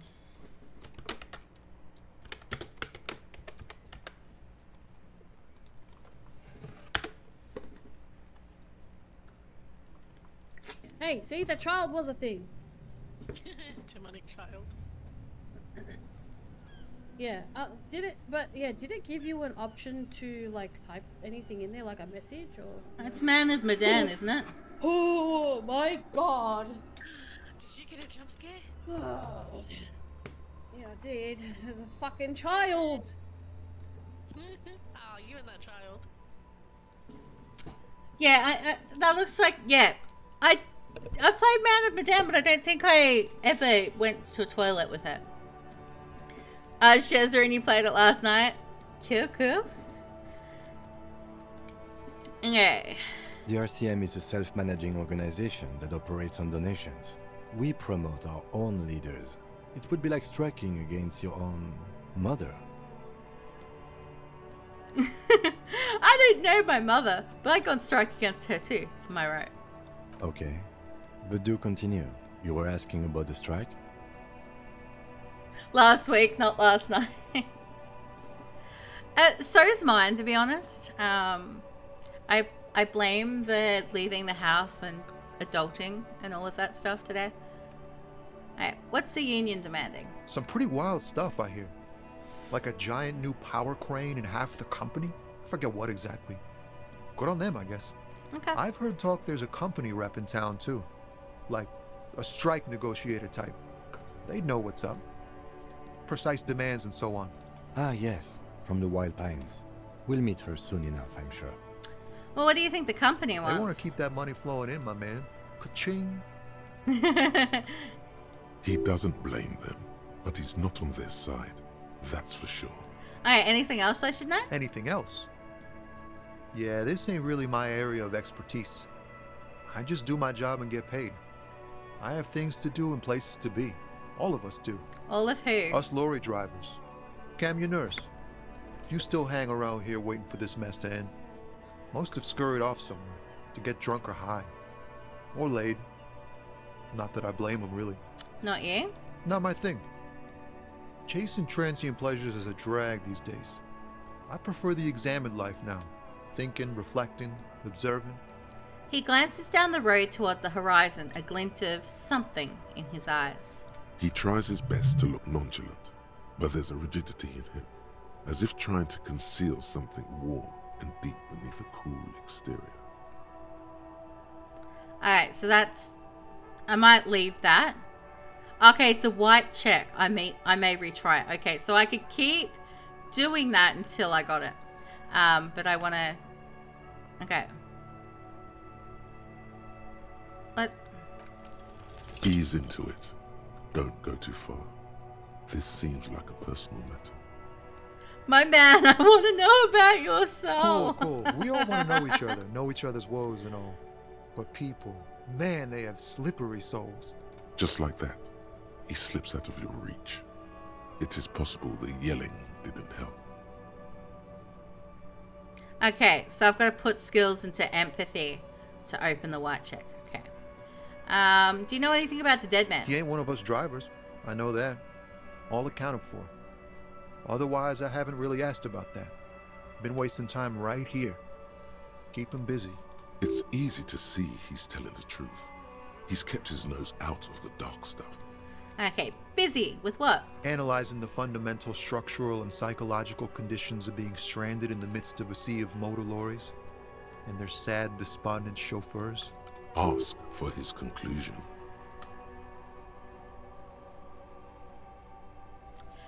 No problem at all, Mischief. I appreciate you coming in. Yeah. Have awesome sleepies. Alright. And your conclusion? A sense of surprise there ain't more bodies hanging from more trees. What are you hauling anyway? Oh, high-grade narcotics, illegal firearms, stuff like that. At least you're honest. Relax. He's merely joking. Okay. Wicked. I've always wanted a friend in the Underworld. No, I'm joking, my man. Found runs a nice, clean business. This haul of cargo is mostly sporting goods. You know, tracksuits and that kind of thing. Okay. They usually get shipped to Grodd and the Occident. Though we've been making headway in the Il Moran market lately. So, nothing illegal then? Not unless they've illegalized sports equipment while I was on the road. What's your machine behind This you? rockin' beauty. Sure is. Like a rash you can't get rid of. You interested in heavy-duty cargo machinery? A motor lorry, also called a camion, on Caillou and neighboring islands. This one looks roughed up enough to be some sort of found rust bucket. Maybe the A6.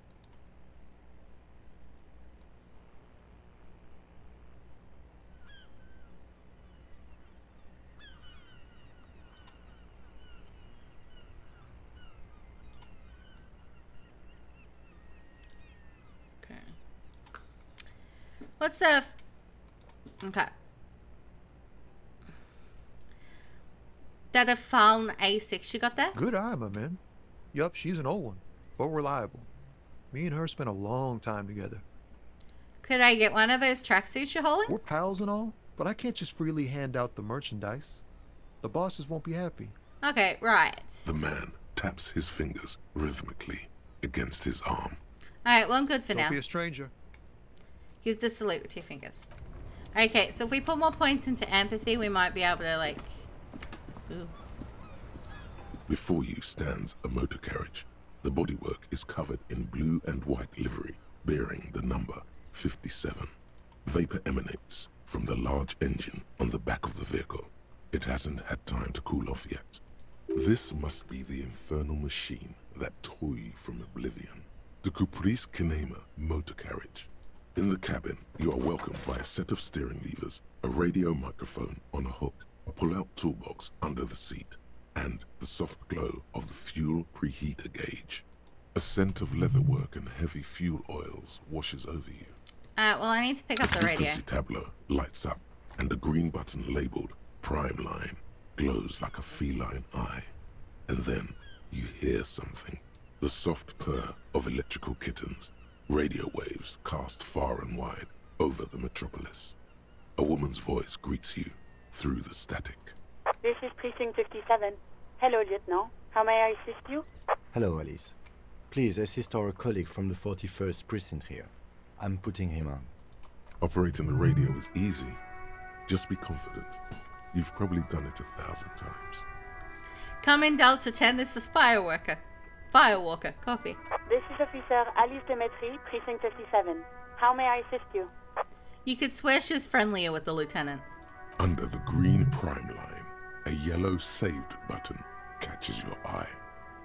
You wonder what the lieutenant's default radio station is.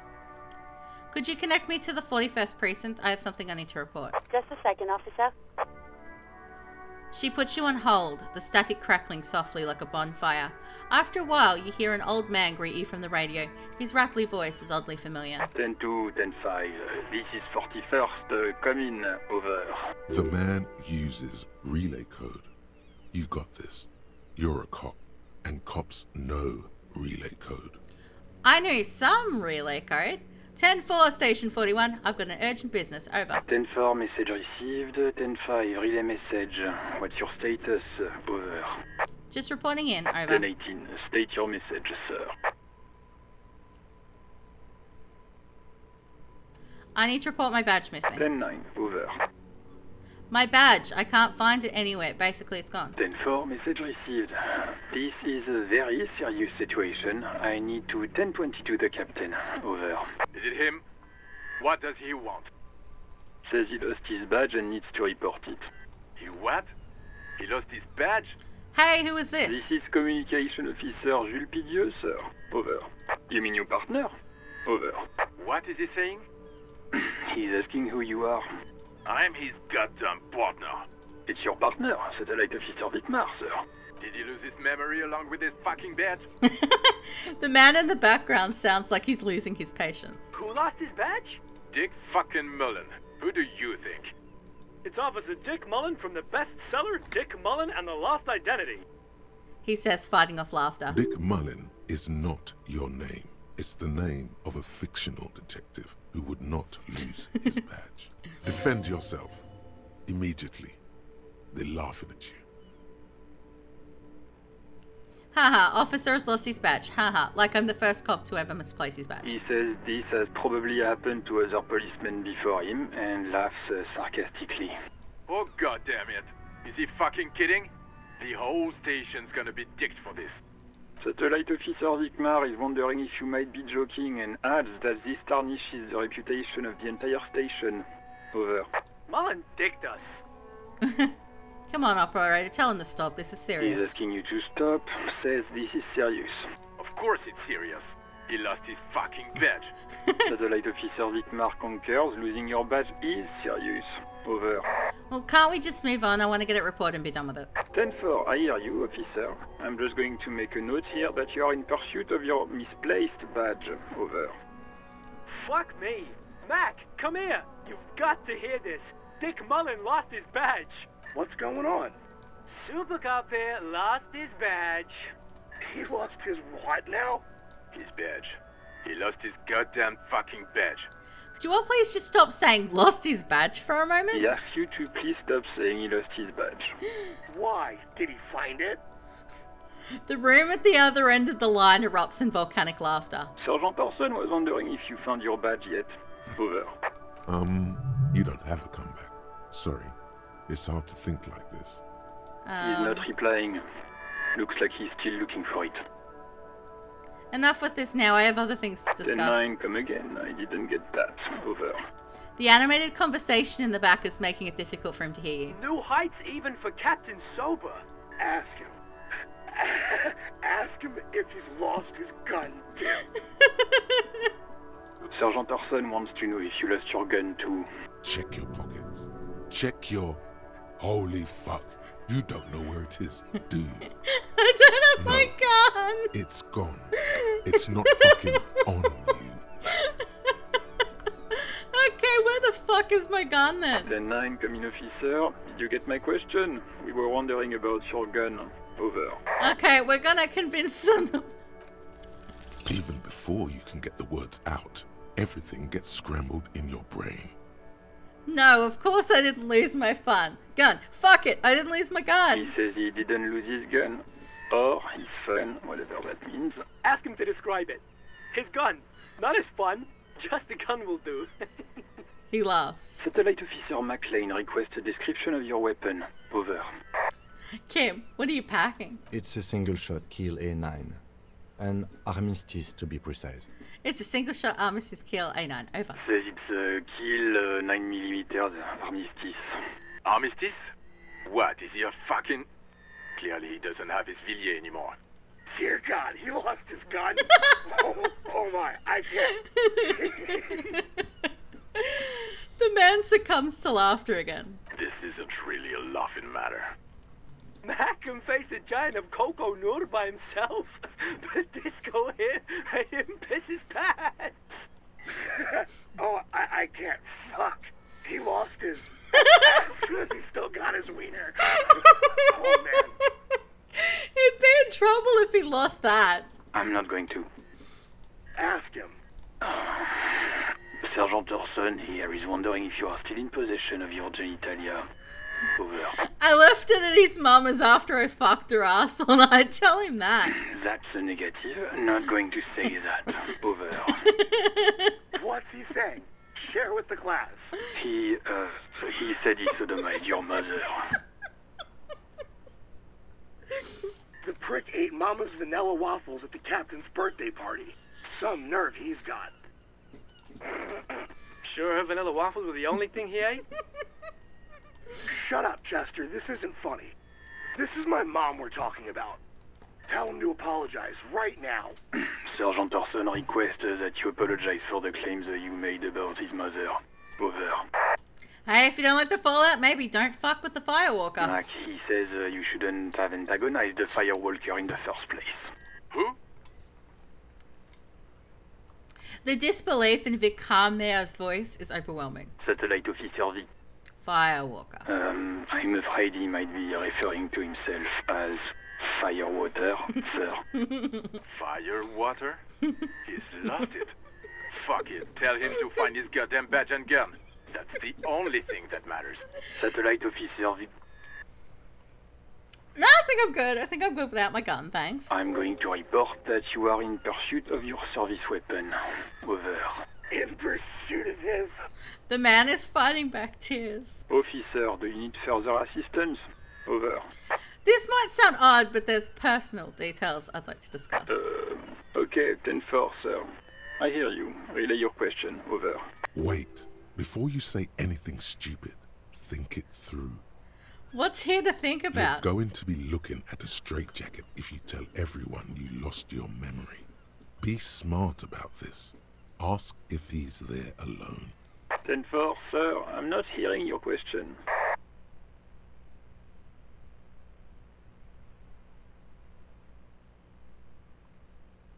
Hold on, are you alone in the room? I need some confidential information about myself. That's a negative, sir. I got 10-12 visitors present here. Over. Okay. Well, please refer to me with my full name in the future. 10-9, repeat message. I didn't get that, sir. Over. Stop calling me sir and just use my real goddamn name, will you? What? What is it? What can he possibly still want from us? He seems intoxicated and keeps asking me to call him by his name. Mullen's drunk and emotionally aggressive. That's new. Wrap it up. Don't indulge in his drunken antics. Oh, I wanted to know if you got my badge's description right in your report. Could you read it to me? Name, rank, date of birth? What? What is it? He's still on the line? He wants to verify the information on his badge. But of course, it says Dick Mullen, High General of the Revacholian Cavalry Force. Tell him to stop wasting time. What do you need, sir? Over. Well, any news about my family? 10. Excuse me, sir. Over. Just thought you might have heard of them, that's all. No, sir, I haven't. You're not really keen on mentioning your home life, so I've always assumed things weren't that good on that front. Over. Well, have I ever told you about my life before the RCM? 10-4. Well, that's, Does he actually want something, or is he hell-bent on disrupting our work? He asked if he ever told me about his days before joining the RCN. For God's sake, cut this shit out! Tell him to stop wasting time and be a goddamn policeman for a change. Sir, Satellite Officer Vicmar says... I heard him. So, was there anything else? Oh, let's wrap this up. Understood, sir. Over. 10-10, transmission completed, standing by, over. Roger that, 10-10. Over and out. The static ends with a large click, then everything is silent again. Alright, so let's pick up the radio This is again. Precinct 57. How may I assist you? I need you to connect me to a civilian. Sylvie, she may have reported a murder. Of course. What is the number, officer? Kim, didn't Garter give you Sylvie's number? Yes, hold on. Her number is 005 1944 298. Received. Hold on, officer.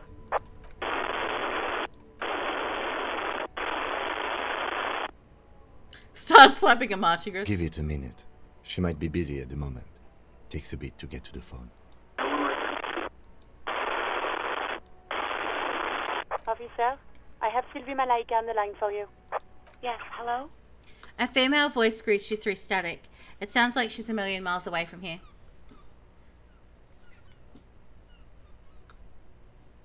Hello, this is police calling. I have some questions about your last days at work. Oh, right. Hello, officer. What can I do for you? You quit your job at the Whirling. Why? You mean, why did I leave the bar? Honestly, I'm not really comfortable discussing it with you, sir. Why not? Wait, why aren't you comfortable discussing it with me? Let's just say I left because I needed to get away from someone. Okay, did you leave because of Garter? What? No, why would you even think that? He told me he asked you out. You saying it didn't happen? Please, don't bring Gar into this. It's none of your business. God, why can't you just mind your own business? She mutters. I already said I don't want to talk about this. You're messing everything up again. Was it you who called the police? No, not me. Do you know who made that call? No, sorry. I don't. She not a lot of people have phones around here. Copper thieves take the wires. People don't have the money to have the cables put in again. They use the Union's phone, or the one on the coast. So the Union has a phone, and there's one further down the coast. Got it. It was someone else. We'll find them sooner or later, officer. It just might take a while. But why didn't you call? Didn't the corpse behind your workplace bother you? What? Of course it bothered me. But I thought the Union already knew about the corpse. What does the Union have to do with anything? No one calls the police. The Union would get angry.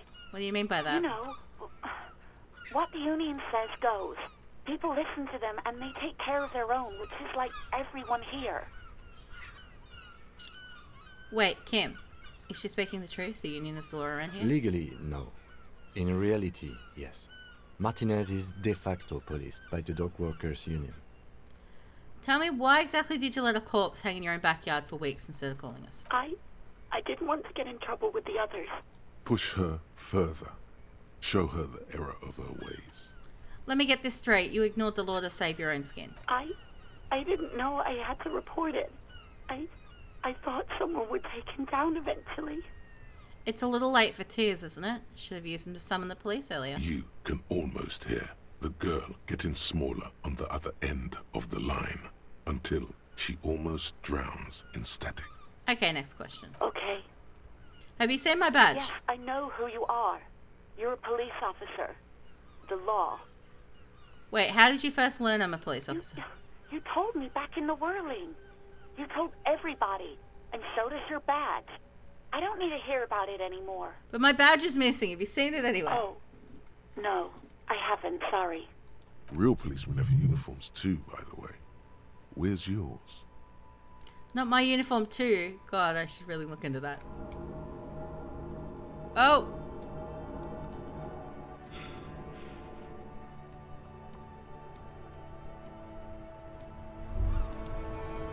Despair creeps into you, getting fat on your weakness.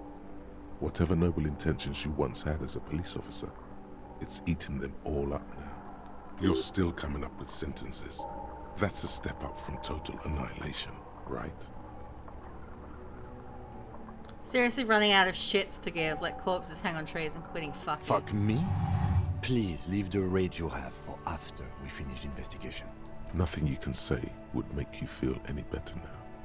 Cop gives up the detective genre for social realism. Another police officer resigned from the RCM following a nervous breakdown.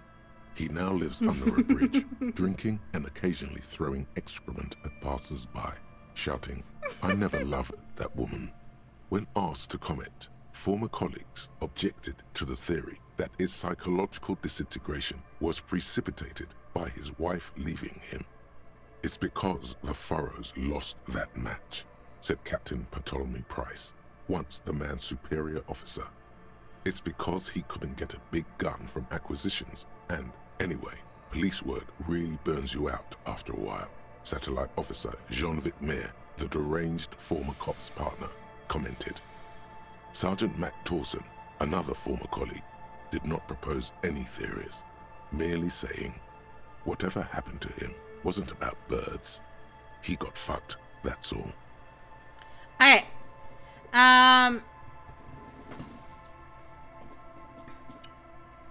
We're more than halfway through stream. I haven't gotten up and stretched my legs yet. I need to refresh my drink. Plus there's an ad break that's about to happen. So I'm going to let all that do its thing. I'm going to take a break. I'll be back, guys.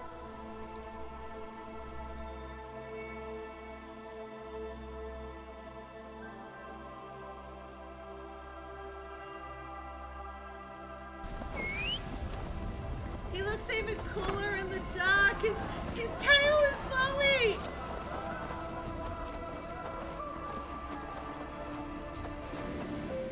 He's glow in the dark, guys. He's glow in the dark.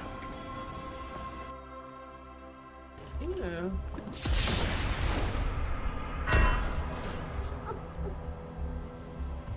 Let's pay back. The ironic timing there. Someone pretend wasted and then me to show you when they That's great. Ow! Why are you punching me? I was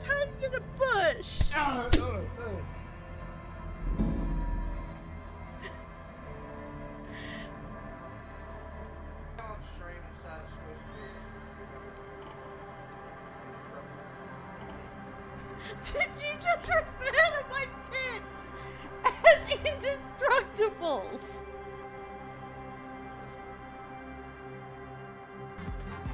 I gotta tell you. Yeah!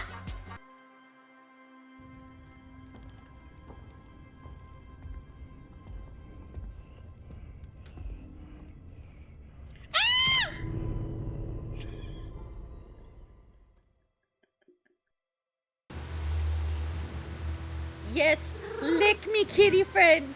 Lick me all over.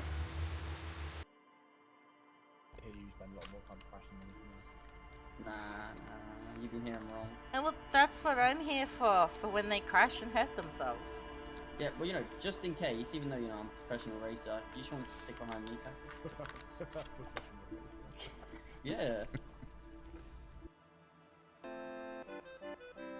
Stop it, Cloud! What are you doing? The place is a disaster. Now I'm getting mad.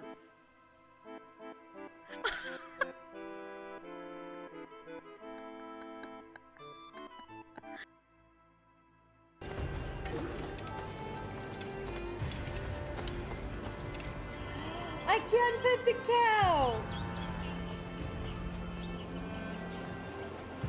Good, Bessie. Good, Bessie.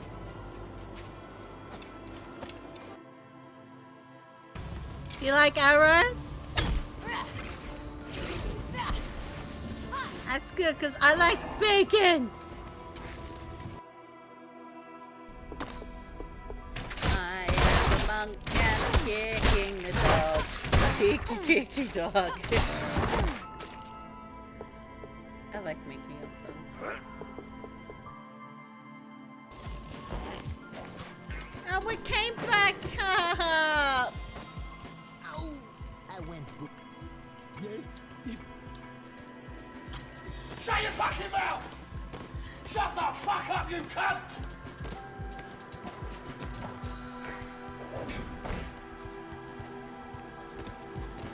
Exactly, Amy, exactly. And you know what's more painful? I have to do this twice.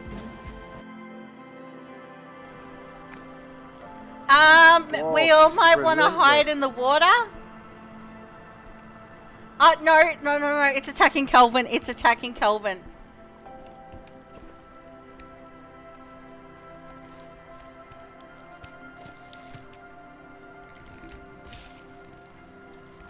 No, Kelvin! Kelvin! Save Kelvin! Ow.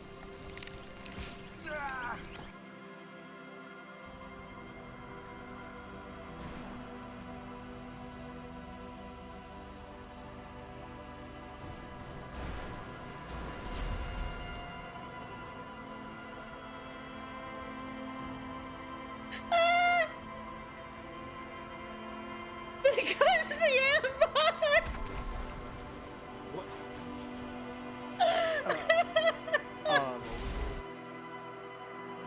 Now she's got big tits. They bounce!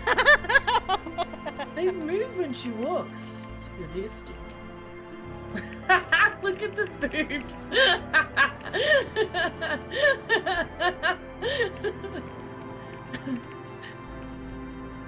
Look at her! Nothing to lose, is there? Mm-hmm. If you're the first one to get it in, you've got nothing to lose. Exactly. Oh, No! Good luck, bitches! Wow! We might be hoes after all.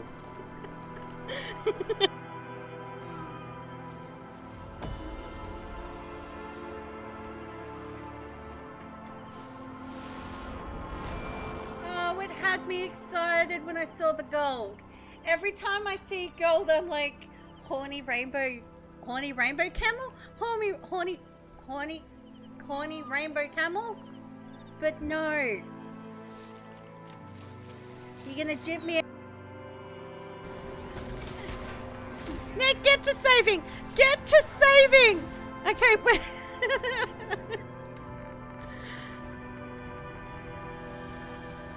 Oh, fuck, I didn't need to drink that.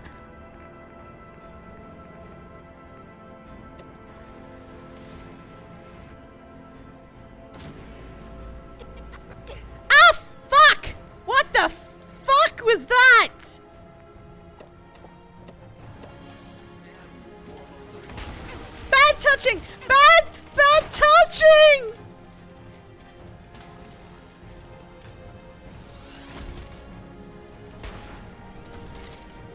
Bad touching! Bad touching! Bad touching!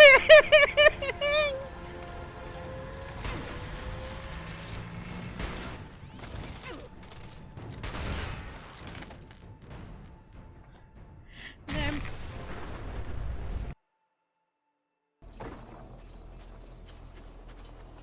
Are you okay there?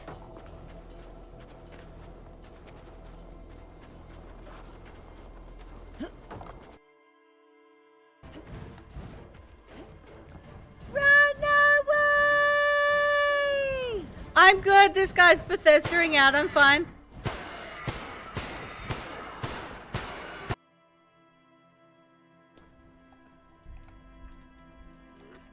Oh! You're not a corpse!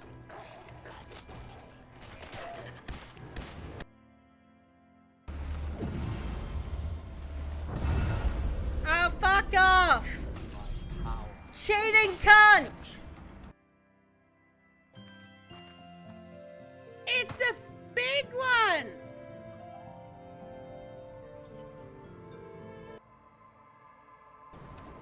Alright, so I just aim it and it's like, it's a rocket ram! Rocket ram! Yeah, pretty much.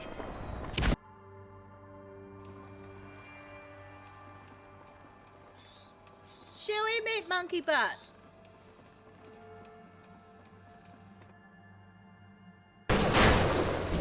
No! Bad daddy, no! Okay, we're back. Okay.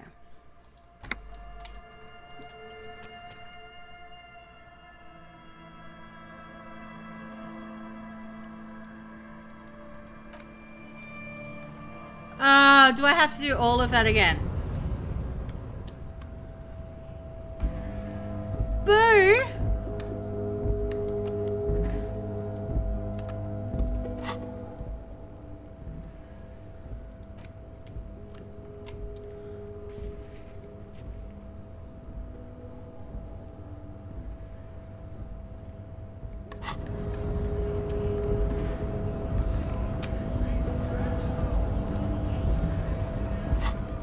Okay. Oh, I can put some stuff in my head.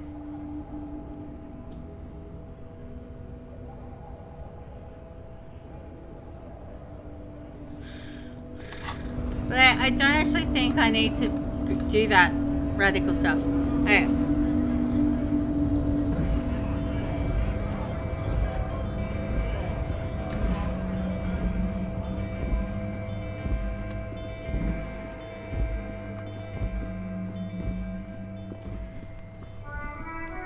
Okay, so I talked to you. A simple little cadence. He seems to be making You sure are, my man. It's the jam, my man. the air from. It's a traffic jam. Meanwhile, we're all stuck. Yeah, It's official. feels like forever. Mazout is an antiquated. Yeah, so tell me. It's like, Going on strike would. maybe you should. The RCM is okay, but do Some pretty I've heard talk. ah yes, from the Wild Pines. They want to keep He doesn't blame them, but he's not. anything else. Us lorry drivers. Not my thing. He tries his best to look nonchalant. He ain't one of us. It's easy to Analyze. ask for. Nothing. I'm just messing with you, man. Don't mind. Oh. Relax. He's. Ha! No. They usually get shipped to Grodd in the Ark. Not unless this rockin' beauty. Sure is. Like a rash you can't get rid of. You. A motor lorry also. Good eye, my man. We're pals and all, but The man taps his fingers rhythmically in his eyes. Oh, Unfamiliar I light. won this time. Flecks of brown and gold. Familiar how? It's hard to say. His gaze wanders southwest, down the street that goes beyond the horizon. What's in the southwest? excuse me. He emerges from the reverie. A flinch jolts his frame. The question has touched a nerve.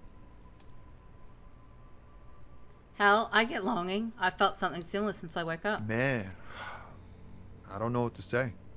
Not much anyone can do. There's no helping in absence, you know. I miss my family. They're all I have. My wife, second kid on the way, waiting all the way in Diora. And here I am stuck in this shit, so far from home. Diora? Diora of the Seven Seas. It's on the other end of Le Caillou, pretty much, on another island called Laurentide, off mainland. We've got a little place there. Can almost hear my kid laugh when it snows. What's it like to miss What's it someone? like? Good. And bad. An ache that brings you joy. I think of them a lot. I dream up these silly scenarios in great detail of living with them. It comforts me. What about you, Cop Man? You missing someone? What I am missing is my dressing gown. No, it won't be my dressing gown, but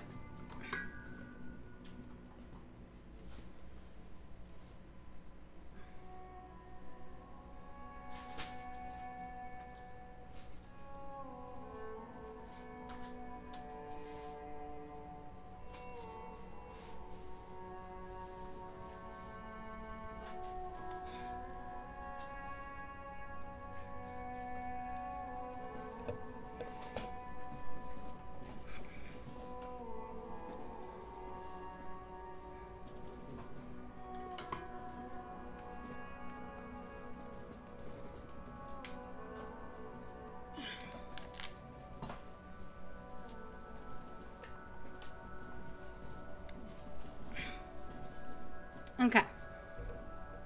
No, it's scarier than that. You're pursued by a hunter, smelling of apricots and sorrow, and the past. No, I feel hunted. Hunted? By what? By a shadowy figure known only to me as the X something. An ex-wife? Oh shit. Whatever it is, one thing for sure, it's not my ex-wife. Still, a shadowy figure. That sounds pretty bad. I hope that doesn't happen to my marriage. For some reason, sire, he pays no heed to your objection, continuing instead as if it were your ex-wife. Strange. First, what is marriage? Man, who even knows? It's like a legal contract, but also a bond between spirits. Everyone is different. That's all I can say. Don't worry, I said nothing bad is going to happen to your marriage. Yeah. In marriage, you never know if you're doing the right thing. I hope we're doing our best to keep ours together, but anything can happen. Look, man, thanks for this. It's nice to talk to someone. I know it wasn't easy to ask, so I hope you find your way through your own troubles. I'm good for now. Don't be a stranger. Okay.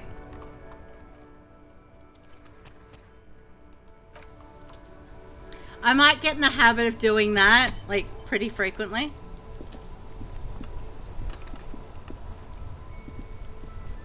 Before you stands a motorcab, vapor eminent. This must be in the cabin. You are welcomed by a set of steering levers, a scent of leatherwood, the frequency tab, the soft purr. This is Precinct 57. Hello, Alice. Operating the radio is easy. This is a... Under the green prime line. Just a second. 10-2. The man uses 10-4 message. 10-18. State your message, sir. 10-9. Over. 10-4 message. Is it him? Says he lost. You what? This is you mean your partner? What is he saying? He's a... I'm his... It's your partner. Did he lose his... Who lost his dick? Fuck. It's Officer Dick. Dick must defend yourself. Immediately. He's asking you. Of course it's... Satellite Officer Vic Mark. He says... Oh goddamn. Satellite Officer... Mullen dicked us. 10-4, I hear you, officer. I'm just going to make a note here that... Fuck me. What's going on? Super Cop. He lost his badge. He lost his goddamn fucking badge. He asked you... Why? Sergeant Orson was wondering...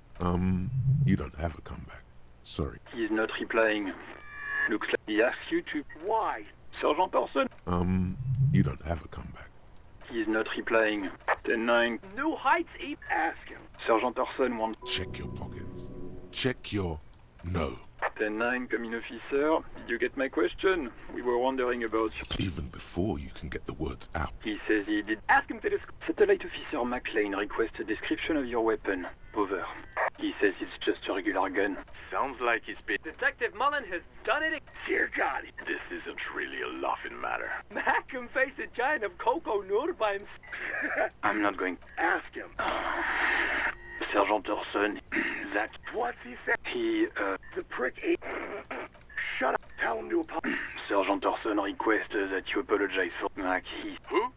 Satellite Fire. Satellite officer... 10-4, affirmative. Oh, God, Officer, do you need further... Wait. Before you're going to be... 10-4, sir. That's a negative, sir. What? He wants to... But of course. Tell him to... What do you need, sir? 10-9, repeat message. Sir, I will not have you talk to me in this manner. What? He seems in... Mullen's drunk and Wrap it up. Don't indulge in his drunken... 10... no, sir. 10-4. Does he actually... Yes. Fog. Sir, satellite... So, was there anything... Understood, sir. Roger that. 10-10. Over. Okay.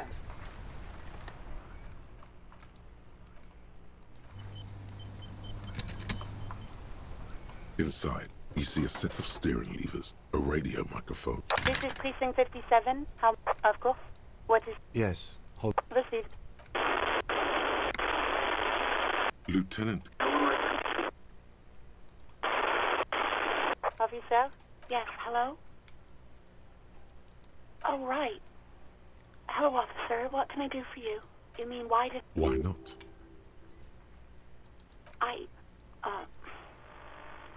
Let's just say I left because I needed to get a... You know whom?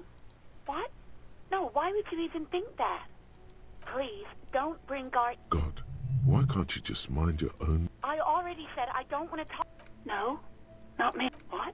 Of course it bothered me. But I thought the union... No one calls the police. You know, what the union says goes. People listen to them and they take... Push her further. Show her... I didn't know I had to report it. Yes, I know. No, sorry. I don't. People don't have the money to have the cables. So the union has a phone. It was someone else. We'll find... Yeah, go on. Yes, I know who... This exact conversation has happened before. Establishing authority before this young girl seems to have been important to you in the past. Don't go there again. Oh, no. Real policemen have uniforms too, by the way. Where's yours? He's in plain clothes, voluntarily. It's different from not knowing where your uniform is.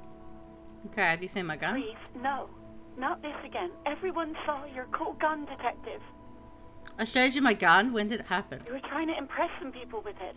Everyone was eating and... She stops hesitantly, not sure if she could continue. And what did I do? You were waving it around in everyone's face, begging them to describe it. You said it calms you, and then you started making suicide jokes. It got pretty graphic. Oh, those again. I have been trying to wean you off them. Off of what? You know, when you put your gun, your actual gun, on your temple and pretend to shoot your brains out, off of that, people don't like that. I remember this. You were screaming things like, "My brains are all over the wall, painting them red. I won't be seeing it, 'cause these are my brains. I can't see without my brains." Very nice visuals there. Why would I threaten to kill myself? I mean, look at this world. I would love to stay. There is silence on the other end of the line. Yes, but what happened to my gun? No idea. All I know is next you were waving around money instead, saying things like big bucks cannot lie and guns can't buy money, but money can always buy guns. It almost looked like you pawned it. But believe me, I did not ask. You say my policeman uniform? I never saw you in any uniform. You had your things on. The disco things. Okay, I think I have everything I need. I do hope so. Please, don't call me again. Bye. Hey, what did she say, man? Okay, let's try that. No, she doesn't have a problem with you. It must be someone else she's angry about. Some other guy. Like Gart. Okay, but I'm a guy. Sure, it's about me. Trust me, you wouldn't want to be the guy here. You know how it is. Yak, yak, nag, nag. No, you're the guy. You're Lieutenant Love. Matchmaker extraordinaire. Help the poor girl out, lest she turns into a spinster.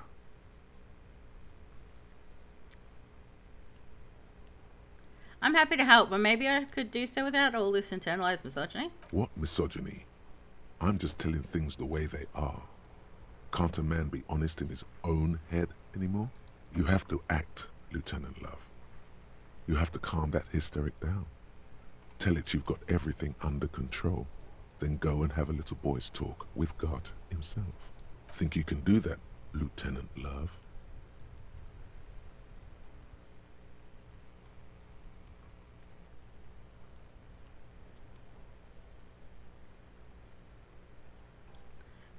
Daddy is going to take you on his lap, little darling, but I'm going to go. No.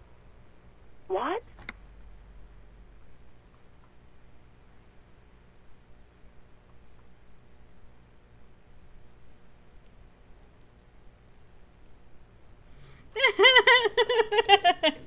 Both of these are... Okay, let's cut that. Oh, God. Please, just stay out of my life. I got a hunch your love life is about to take a very pleasant turn. What? What is it? You'll see, Lieutenant. You'll see. Call was terminated by the other party. Anything else, officer? It's on. The love quest is on. Too late, everyone. It's on. Okay, ignore Alice. Pick it up now. Okay. Ignore Alice and press the button later. As always, it's DJ Mesh and Fellatio, and you're listening to Street Freaks FM, bringing you the hottest, the nastiest, the most vulgar. A flock of seagulls takes off nearby, startled by the roaring radio. Right away, the lieutenant reaches into the cabin and turns off the radio. He's not looking at you as he says, Someone must have been messing with the radio, or maybe it picked up a random frequency. You wanted a prime line, right? Speed Freaks FM, huh? Oh, is that what it was called? He's trying hard to act surprised. Go for it.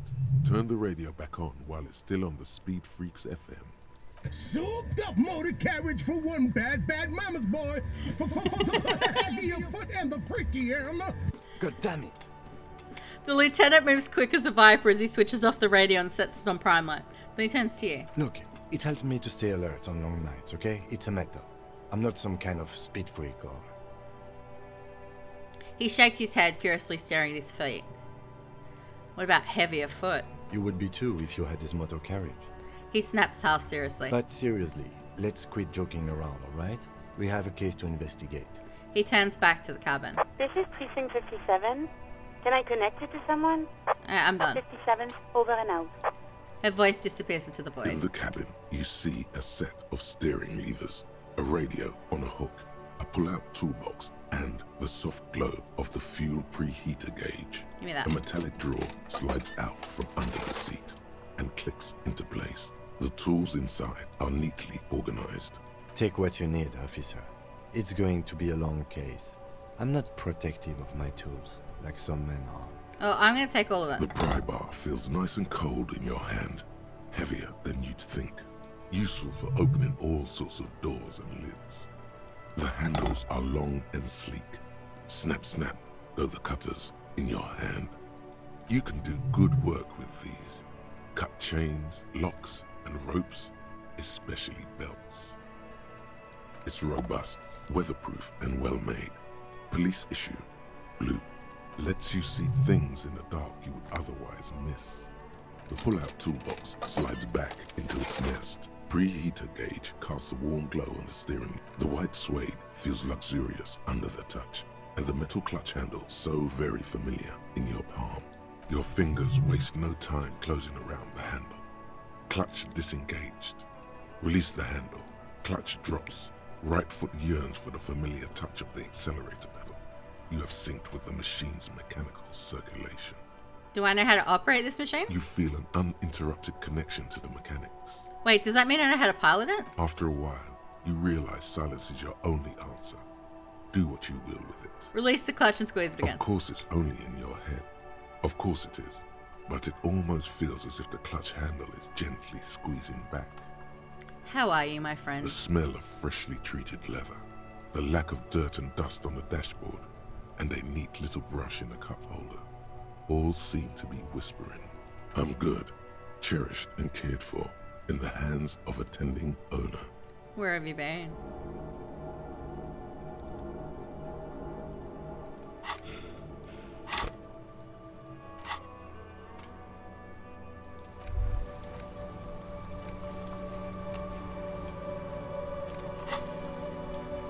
Despair creeps into you, getting fat on your weakness. Whatever, you're still coming up with sentences. That's a step up from total annihilation, right? Yes, it can be difficult to be on the receiving end of so much distrust and outright hatred. He says with a sad half smile. Nothing you can say would cop gives up the detective genre for social... Yeah.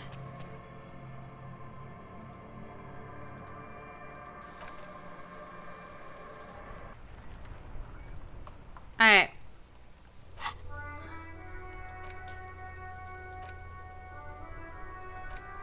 Alright, I'm gonna have to call Sylvie again. Inside, you see a set of steering levers, a radio microphone. This is Precinct 57. How may I assist you? Of course. What is the number? Yes. Received. Lieutenant, Officer? Yes, hello? Oh, right. You mean why? why not? You know whom? What? No, why would you even think that? Please, don't. God, why can't you... I already said I don't want to talk. No, not me. What? Of course it was. No one calls. You know, what the Union says goes. People listen to them and they take care of their own. Push her further. Show her the error of her ways. The other people who live around here. You don't live. Please, I just didn't want any trouble. You do? No, sorry. People don't have. So the Union has a phone. It was someone else. Yeah, go on. Yes, I. This exact conversation has happened. Oh. Real policemen have uniforms too, by the way. Where's... He's in plain clothes, voluntarily. Please, no. You were trying to impress some people with it. And you were waving it around in everyone's face, begging them to describe it. You said it calms you. Oh, those again. You know, when you... I remember. There is silence on the other end of the line. Me neither. No idea. It almost looked like you pawned uniform. I do hope so. Please, don't. Yes, you have obviously done something to upset her at the Whirling in Rags, when she was still working there. Wait, before you go, you mad at me, right? Tell me, what did I do? I can't remember anything. I'm not mad, it's just... You were so drunk and so emotional all the time, and then the skewer thing happened. It just made me want to quit. What skewer thing? The stuffed bird. The great skewer. You threw it against the wall while screaming, "Fuck that bird," and laughing like a maniac. I think you said it had been giving you shit ever since you got there. Bitch bird got what's coming to her. Okay, officer. Her voice is withdrawing as if she's moving away from the speaker. So you're telling me that I was the one who made you want to quit? Yes, obviously. You were the worst client I've ever seen. And I have seen so many assholes in this place. I've had sailors fighting, union guys grabbing my ass, kids stealing booze. Once a guy was glued to the karaoke machine every night for 2 months. But you... She pauses. Go on. I want to know what I did. Well, you were worse than all of them. Honestly, you were getting borderline aggressive. Even about little things like not turning down the volume at 3 a.m. I even liked one of those songs you kept listening to on repeat. No more. I hate it now. Hold on, which song? We Go On by the O.O. I can't listen to it anymore. You've turned it into a parody. Sorry about the song. The hell with that song. Then there was your room. Your project. An experiment to see how bad it can get in there. I tried to send the cleaner, but you wouldn't let me. Threatened to make me understand. I had no idea what you meant, and I don't want to know. And then you screamed something about how you're a piece of shit human being, and why does anyone even let you work as a policeman? That you'd fired yourself, but you can't even do that. Sounds intense. And then I had to deal with your toilet. The one you clogged with police documents, causing water damage downstairs in the kitchen. I won't even mention you waving your gun around, harassing customers, threatening to sing karaoke, threatening to kill yourself. Wait, police documents? The ones I had to wrench out of your toilet. What happened to them? Damn it, I don't remember what I did to your damn papers. I don't remember every little thing I do. Resentment gives way to concern in her voice. Especially when there's a hurricane loose. It's your fault for losing them, not mine. Something in you wants to immediately forget about this, as if there was a reason you threw them away. Okay, I get it. I wasn't a very good tenant. No, you really weren't. You were simply the worst. Yeah, just loosen up a bit. Did you pay? I'm gonna... Oh, I can't. You can't... Okay, you can't save anything. I'm truly sorry for everything. God, I knew I shouldn't have brought it up. Just try not to call me again, and let's pretend it never happened. But when I spoke to God, it seemed like he thought you left because of him. Wait, really? No, this is absolutely not true. I like Guard. I really do. Didn't he cross the line when he asked you out? No, I was actually flattered. I've always liked him. It was just bad timing, with the corpse and all that. There's a pause. You can almost see her on the other side. The telephone cord coiled around her index. I didn't know what to say to him later. Then you came and destroyed the place. So I left without explaining. I should have told him maybe. I can tell him.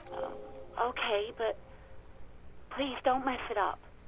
Please don't take out your gun or something. Can't do that. I don't know where it is. Okay, what else did I sing besides... Oh, I'm looking for a song. All sorts of things. From disco, rock too. So much disco and rock. Was I singing The Smallest Church in St. Cien's? Yes, that's the one you like to sing along to the most. The later it got, the more that one came on. Interesting. You still have to find a copy, though, before you can blast it. Right, thank you for talking to me. Take care. You hear a sigh of relief on the other end of the radio. Wordless, the call breaks. Then, the already familiar voice. Anything else I can help you with, officer? As always, it's DJ. A flock of seagulls right away. Someone must have been messing with the radio. Oh. Go for it. Turn the radio back on.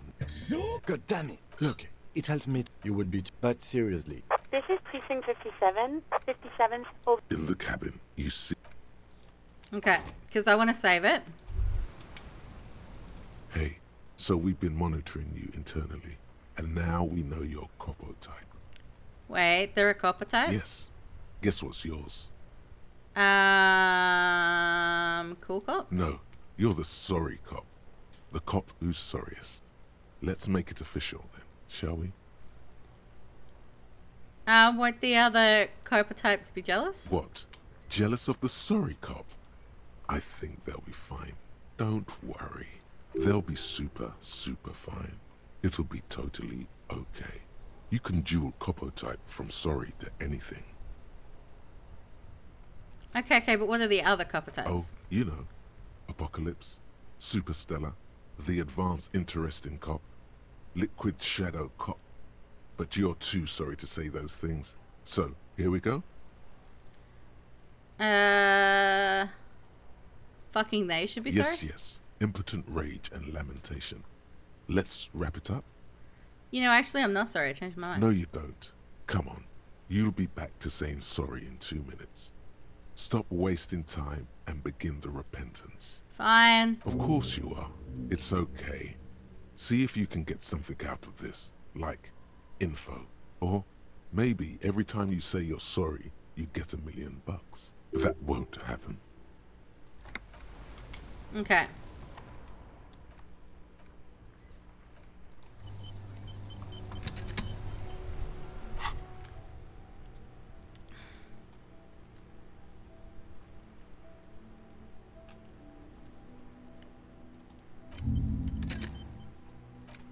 No, I didn't want to... I want to stop that. Okay.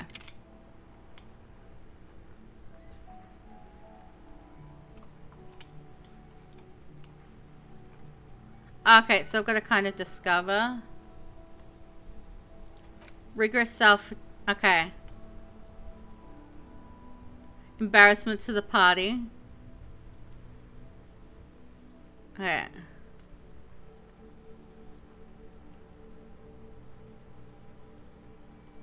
Yeah, I'm not gonna. Minus 1 to drama.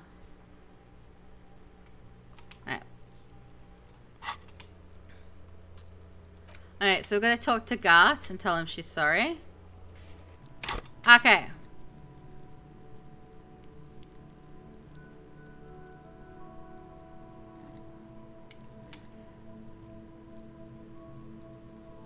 Okay, so I can... Okay, empathy was a big one, like, that I was trying to pass earlier.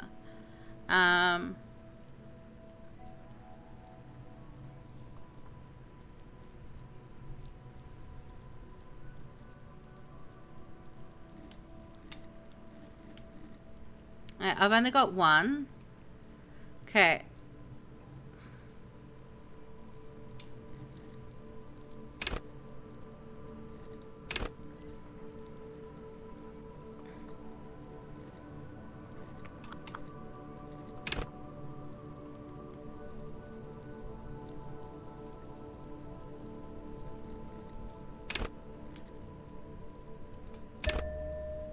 Because I missed the chance of being able to sleep with that woman. So I'm like, yeah. Yeah. Okay. Now let's... Inside, you see a set of steering levers, a radio microphone, a metallic drawer. Take what you need. The pry useful for opening. The handles are long and you can do good. It's robot, lets you see the pull-out toolbox, slides back, the white suede. Your fingers waste no time closing around the handle. You feel an uninterrupted connection to them after a while. Of course it's only in your head. Of course it is. But the handle is pulled back. Somewhere deep inside the drivetrain, the disc is mated to the flywheel again. In the cabin, you see a set of steering levers. As you tap on the gauge, the indicator pin jerks as if startled. It's in the large orange sector, indicating the engine is warm. Next to the gauge is a red switch, labeled heat. There's no use pressing the heat button. It won't start without the ignition key. Translation. We're not going anywhere right now. Okay.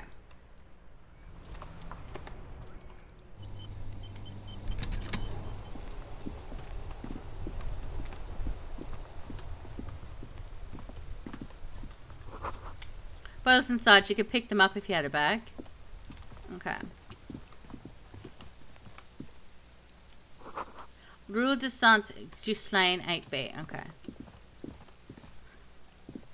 You see a set of tire tracks in the brown slush that covers the plaza mosaic.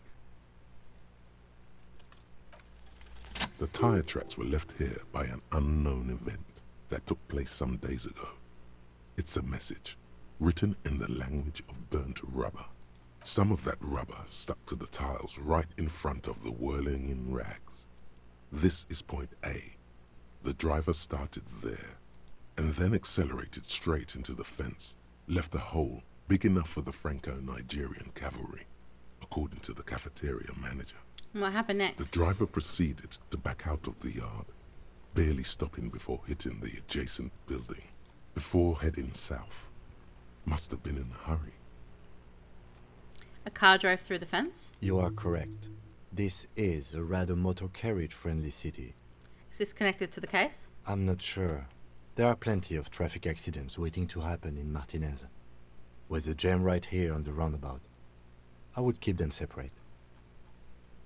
You could follow the track south. There seems to be a canal there. See where they went, if you find the time.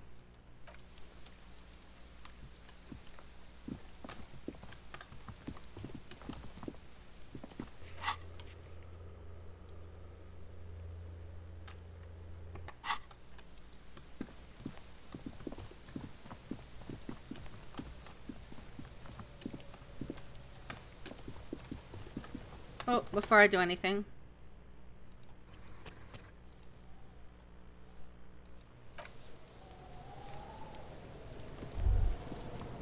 Kuno's got this. If there ever was such a thing as an ugly kid, then this is it. He's almost exquisite in his ugliness, like a gremlin. Oh yeah, nappa gumpy, Kuno. Yells the other kid behind the fence. Moment of time, please. Can't talk, pig. Shit's coming up strong. Throwing rocks. Shit coming up strong. That sounds good. Joyous. You should hang out with this kid and see what that juicy shit is all about. Juicy what now? I mean drugs. The kid's on drugs. Yeah, Kuno, ride the lightning, Kuno. Kuno's riding it, see? He wipes sweat from his brow and sends another rock flying. The rake, Kuno. You should throw the rake at him, Kuno. The fuck does Kuno know what a rake is? Kuno's not a gardener. Kid, you want to hang out? I'm not narc. Fuck no. Kuno doesn't buy that shit. Fucking entrapment shit. Fast. This kid has got street smarts. You kids siblings? The fuck are you talking about? He throws another rock. He's calling us Kuno. He says we're fucking each other. That's not what I said. I asked if you're siblings, like your brother or sister. We shouldn't do anything. I don't tempt such forces. What forces? You will see. The language these kids are using, pure unfettered id. There will be no reasoning with those creatures. Okay, look, I have questions for you. Alright, entertain the Kuno. Show me what you got. What you got there? What you got, huh? Show me what you got. The kid moves his hands like a basketball player dribbling fast. The body, what do you know about it? Shitload, pig. What's your question? Don't tell the pig shit, Kuno. This is where you quickly ask him questions. Real cop questions. Like a cop. Do you know who he is? Kuno's fuck imp. Kuno uses the fuck imp for target practice. He's trying to hide the fact that he doesn't know. Meant who he was before he died. Kuno knows what you meant. Kuno's not a snitch. That's all. Trying to make Kuno sing into the popo phone. Do you know how it got up there? Probably climbed. Kuno was busy down the road when that shit went down. So you didn't see it happening? You heard Kuno. Kuno wasn't even in Martinez. Kuno wasn't in Revachol. Kuno wasn't regional. Okay, where did you go then? I don't know. Some fucking... He looks around, trying to come up with something. Mesk or I don't know. Some other place. Night City. Kuno was in fucking Night City. There is no Night City anywhere. That sounds like the name of a city in some pulp science fiction novel. Or in Cyberpunk, I think. That's a fictional city name. Night City doesn't Why exist. you gotta be riding Kuno's ass? You haven't been where Kuno's been. You haven't been in Kuno's head. You wanna know where Kuno was? You wanna know what Kuno's been fucking up to? Don't tell him that, Kuno. It's lame. It's not fucking lame. Kuno's building Kuno's city. Night City. Rage City. The City of Rage. That's it. And it's not lame. Lame. That's the name of Kuno's city, bitch. Get the fuck off Kuno's back. This shit ain't about that. It's impossible to deduce what it is about, at least for the moment. If it's important, it'll come up later. Focus on the case. Have you seen anyone suspicious around? Just a couple of pigs sniffing around in the dirt. That seems pretty fucking suspicious to Kuno. Yeah, you tell the faggoty, Kuno. More on this later. Right now, let's talk about something You're else. testing Kuno's patience here. Get lost. About the crime scene. You kids often play in this room? Yeah? Right, pig. This is where Kuno plays with his little wooden choo-choo. What do you want with it? I might have questions later. For now. Yeah, whatever. Good Kuno ask. doesn't give a shit.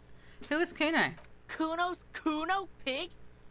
The boy points to his chest with both thumbs. It's always Kuno, never I. Clearly the kid's using the third-person perspective as a shield. Interesting. You refer to yourself in the third person to distance yourself from the situation. Kuno doesn't do that smart shit. Don't throw that book shit at Kuno. Kuno knows you're lying. Trying to get Kuno hooked on the book. Watch out, Kuno. He's trying to fiddle you. He's gonna put his hands on you.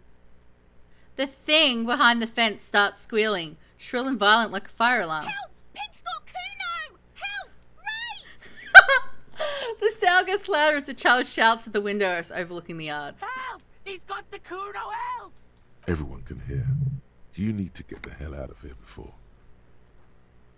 I'm not doing anything. Everybody, please! He's digging his dick out!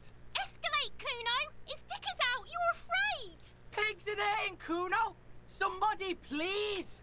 It's full blast now. The wind carries the message far and wide across Martinez. How did we get here? How did this happen? This makes no sense. There may still be a way out. Just appeal to his reason.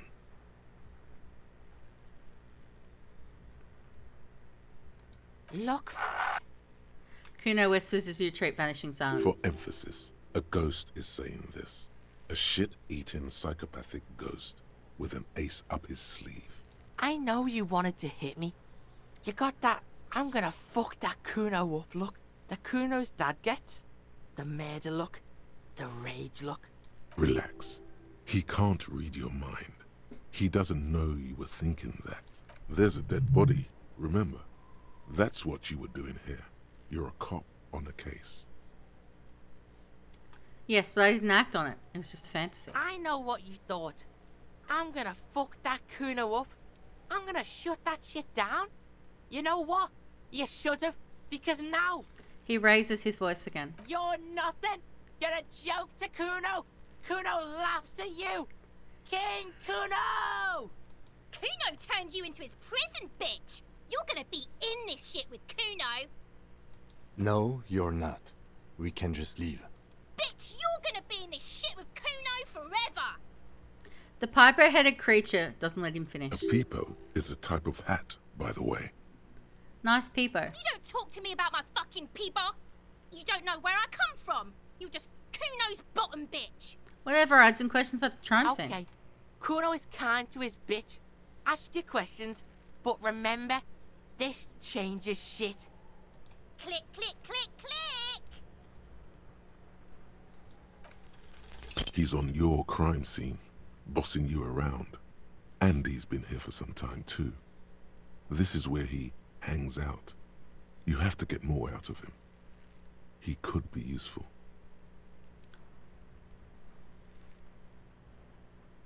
Hey Kuno, think you could turn the Kuno down for a moment? Let's talk like normal people. Trying to fuck at the Kuno! Trying to fuck at me! Trying to fuck! Kuno only gets higher! It's faster, faster, faster! Can't take the Kuno! Stay out of the reactor! Kuno gonna fuck you up! Up, up, up! Normal is not what we got here. You've got to work with what you have for now. Okay. Kuno doesn't fucking care! Yeah, we need more empathy to be able to... Alright, we got an autosave, that's fine. This kid's rickety, ladder is rickety but still climbable. The ladder's for kids. It wouldn't hold the weight of a grown man. Okay. Someone's trying to grow herbs in this greenhouse.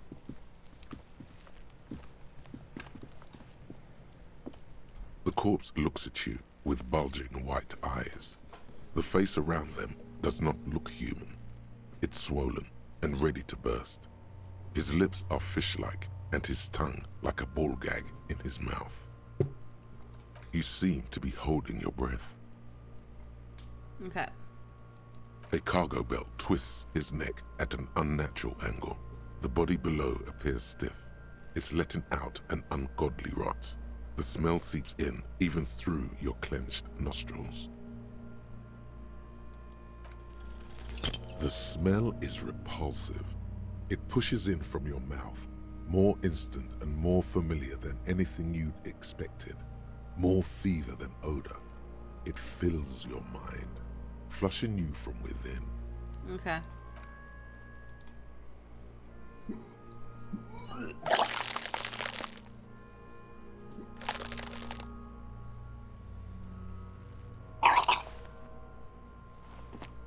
You feel a great force ringing from your stomach. Your body curls and pushes it out, burst by burst, until a pool of vomit lies under your feet, and your throat stings from the stomach acid. The smell of Commodore Red rises from the pool. Among it, distilled spirit and bits of shish kebab. God. It's okay. Happens to everyone. Keep it. Thanks. The hangover is clearly making this worse for you. You could use some ammonia to clear your head.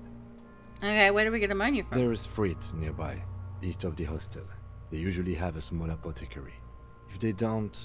He points to the greenhouse. There's a greenhouse here, and a gardener with a wheelbarrow on the corner of the whirling in rags. If she works here, she might have something for the smell. Pretty clever.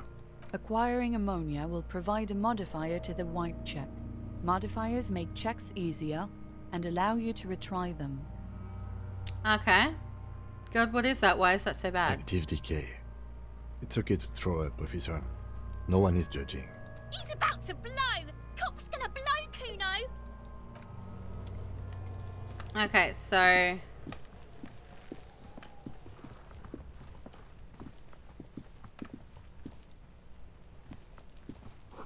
This winch mechanism is oxidizing for some years. Okay. Ooh. Can I open this? An inconspicuous pile of the roofing material, Eternite. What is this? It's nothing. Someone just left some roofing material slanted against an old shack. Glad you asked. When junior researcher Olari Tal invented Eternite in the Vartna Polytechnic Institute some 30-odd years ago, he thought it would last forever. Hence the name, Eternite. Sadly, the only lasting thing turned out to be the material's highly carcinogenic effect. Okay, but why am I looking at this poster though? Because there's a secret door hidden behind the panels of Eternite. That's why they're too orderly. Ooh, secret door. Pull the panels. There it is. You see a shabby little door. Yay for secret door!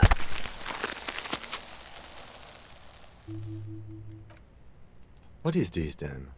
A tool shed? Let's investigate. Alright. Let's have a look.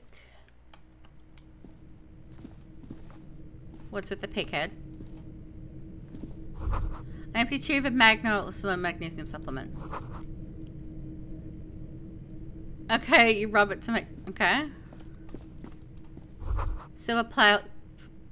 Be still, my beating heart. It's amphetamine. Sweet amphetamine. The lieutenant isn't studying the powder in the mirror. He's studying you. There's a good vague way to ask where he stands on drug use. Professionally, I mean. Someone's taken narcotics here. Perhaps the police should interfere. Perhaps not. He This look- is below our pay grade, detective. However... He points to the ladder in the corner. See that ladder there? It's probably another way into the industrial harbor, no? A secret path the local kids use. Poster says, get out of the way or get fucked. Cured pig head. Looks mummified. Okay. Well, that's the way.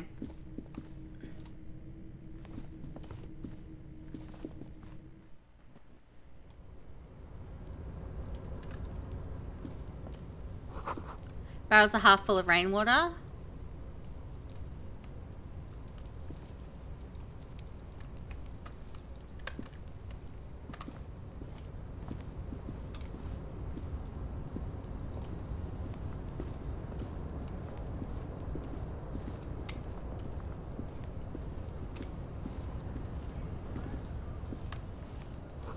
Doorway's going to collapse soon. Restoration pillars keep the ruins together.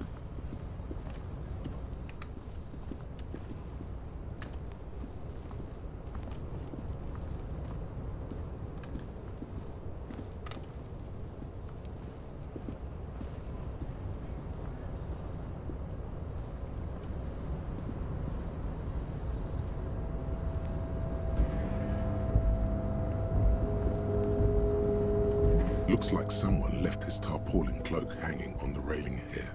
When the wind ruffles the cloak, you can most definitely see a white rectangle on its back. You son of a gun, it's a cop's cloak. Yes, it's probably yours.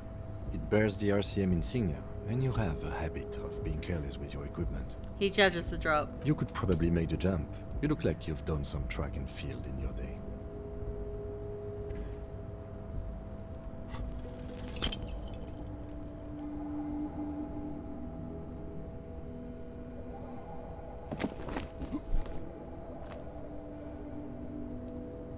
Nope, no.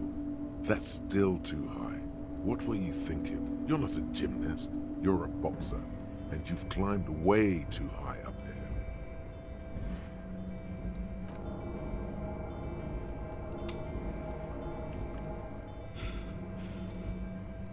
You could have died there. Shit. I'm failing you. This wasn't part of our deal. Hey, what happened? He sounds genuinely worried. I'm alright, Kim. I just can't do it right I now. understand. We can always come back when you are feeling better. It's just a cloak after all. Do you really think this cloak is mine? Oh. The wind is aggressive up here. The lieutenant looks at the enormous crane towering in the distance over the container yard. That machine is a Kvalsund 1020 HK. Kvalsund 1020 HK. Is it? Kvalsund makes a lot of heavy equipment, but this is phenomenal, even for them. But I digress. We were focusing on your cloak here. Thanks for the set. Okay. What are we doing? We're awfully close to breaking into the industrial harbor. They are bound to have information for us. I thought that was our intention. Or it could be that we are just exploring. He looks around, wind rustling his hair. The cloak? I do think it's yours, yes. As to whether you should go for it? He looks over the ledge of the cold pavement below. Well, it doesn't seem too dangerous. 2 meter stops. Whenever you're ready to do it, I'll be right behind you. The cloak looks like a bag of goodies floating in the wind. Who knows what its pockets may hide? Yeah, not right now. I wonder if my badge is in there.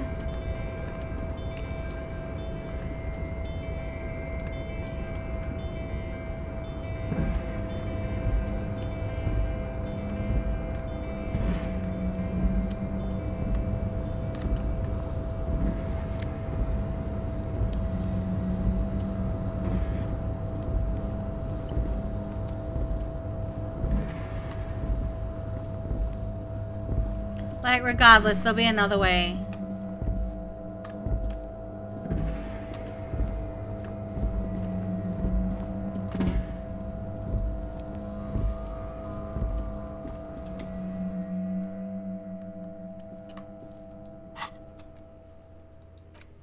Alright, get a money from the gardener at the Fritz store and make it from the gardener or the Fritz store. Okay. Okay, equip these to open lock containers. Give us secret orbs in shady areas. Okay.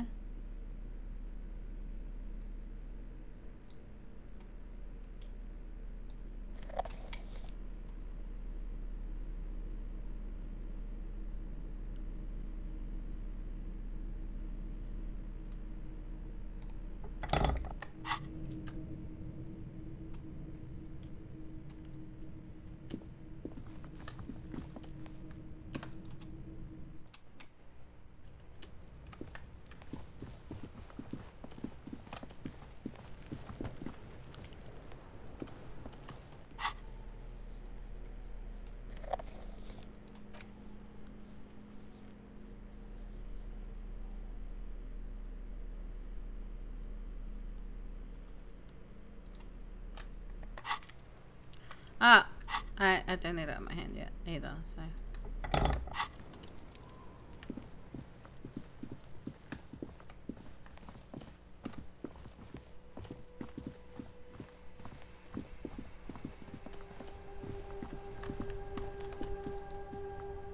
Hello again, officer.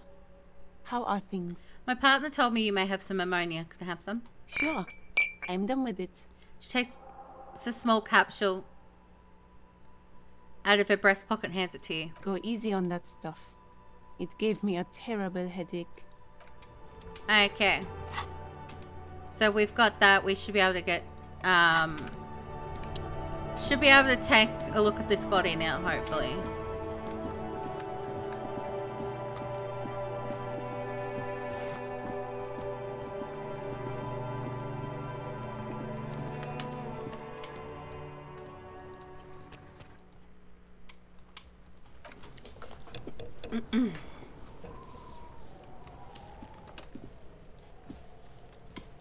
There he still is, looking right through you. with his white eyes. The ammonia only makes it worse. The combination forces tears out of your ducts. You manage to keep it in once. The second time, not so much. When the vomiting is done, your cheeks are wet with tears. Okay, that didn't work. Okay. The ammonia didn't help at all. Nor does the wind right now.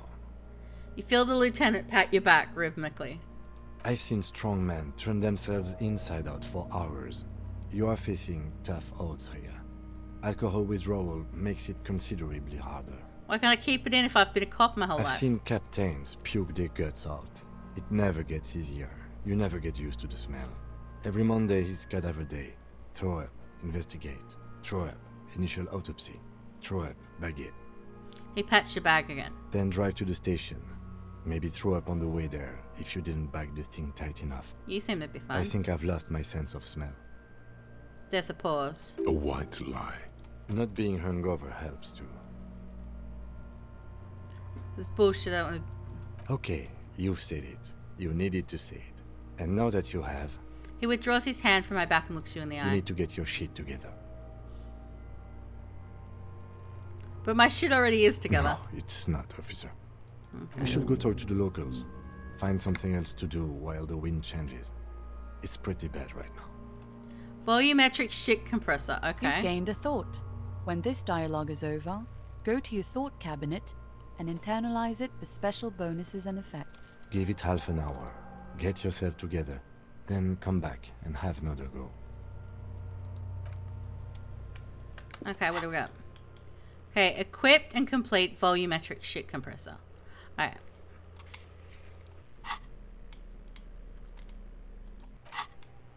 Volumetric shit compressor, okay. Temperate, okay.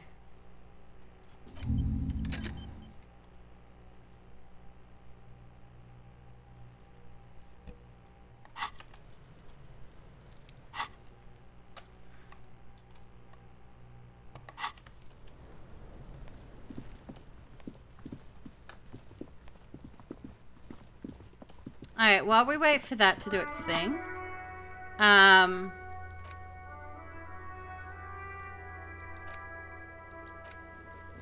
we can talk to Gart for Sylvie.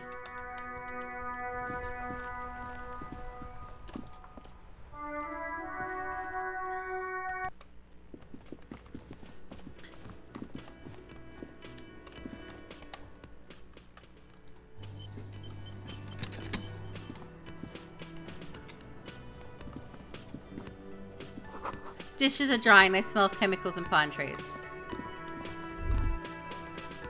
An aroma of spices, alcohol, and tomato hangs in the air. Hi! A thin man is smoking below an exhaust hood, occasionally sipping from his mug. This must be the Whirling's cook. Okay. As you step in, he nods toward the table and says something in a completely foreign language. The only words you can make out are Garancy and Kubek. Okay, it's definitely not his name. Whatever you do, please don't call him Garancy Quebec. Please. It's not funny. Okay, hello, sir. The man puts his cup down and replies something, his left hand drawing arcs in the air. You got some impressive pots there. He smiles and bangs his ladle against each of his pots in turn. It's almost like music, especially with the sounds of assorted dishes boiling and simmering on the stove. I don't think I need anything else. Stay masculine. Okay. What's back here? You see a heavy steel door with a prominent dimple lock. It's painted blue. Touch the door. The cobalt blue surface feels rough to touch. The stainless steel door is flush with its frame on every side. Old cobalt paint, rough on the fingers. 40, 50 years since this was painted, maybe.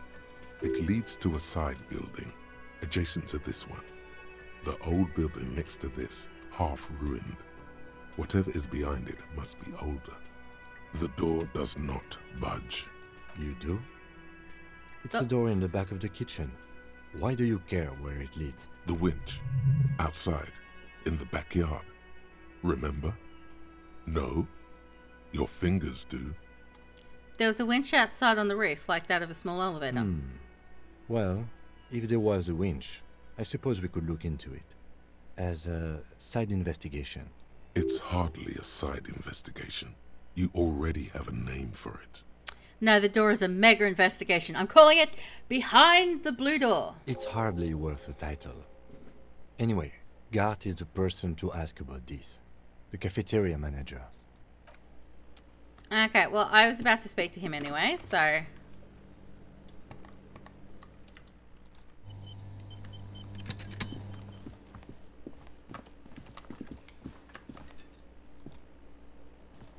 Real mature, man. What exactly were you trying to accomplish? You do understand you still owe me money, right? Damn, your feet thought we got away. Hold on, what is this money anyway? What are you, brain damaged? So I woke up, I have trouble remembering even the most basic concepts of reality. Money is what grown-up people use to pay for things.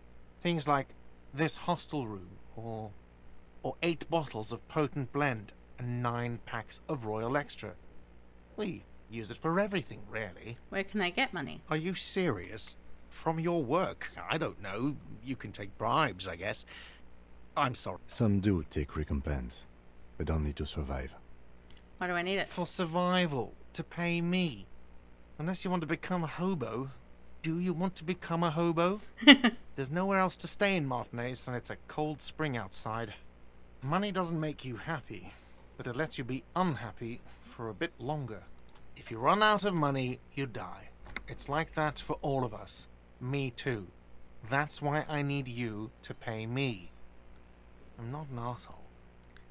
There's a shuffle of nylon as Lieutenant Kitsuragi looks for something in the pockets of his orange bomber. I'm sorry, I know it was irresponsible of me to run. You have to understand I was desperate. You know what? The stupid drinks you've had are on the house. You know why? Because I know you can't pay for them. Not because you ran away. Now, I still have to charge you for 3 nights and the broken window. That's 100 square. So we're cool? Not entirely cool. You still owe me 100 real. If you don't have it by tonight, I can't let you back up there. He points upstairs towards your room. Now, what the hell did you want? I assume you wanted something to come back here. I talked to Sylvie. She left because of me, not you. Wait, what? But what about the bird? Yes, the bird. I found it lying on the floor with a broken wing the morning she left.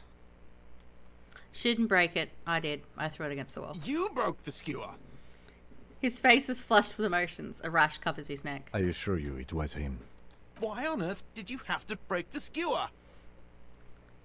It's a mystery. I can't believe it. I was so sure it was Sylvie. Even worse, I thought she was trying to send me a message. Symbol of hope and all. A tender type of hope. Something stirs in you. Perhaps this is why you broke it. All right. Did she say anything else? About me, you know? Did she say anything about me? She said she was flattered. It was just a bad timing. Really? I should give her a call then. The man doesn't know what to say. He wipes his brow and stares at the counter. Thanks, I guess. He gives you Was there anything else you wanted, or...? We were sort of hoping there would be a gun, an expensive jewel, or at least a sword in it for you, if you deliver the message. Oh well. I've seen something here at the Whirling Gart, a thing I need to talk about. What thing? I saw a sign that the mess hall is reserved for the Union. Yes, not the whole damn Union, thank God. Just the nastiest and loudest faction. He tosses his head in disdain. They come here in the evenings. Dumb, unruly types. Think they're big shit. But they're good customers. They place big orders and always pay on time. We should find out who this Lord faction is, occupying the booth. Loudness means talkative, and we need info. He gives you a meaningful nod. How do we find them? We don't. We have to wait. They'll show up sooner or later.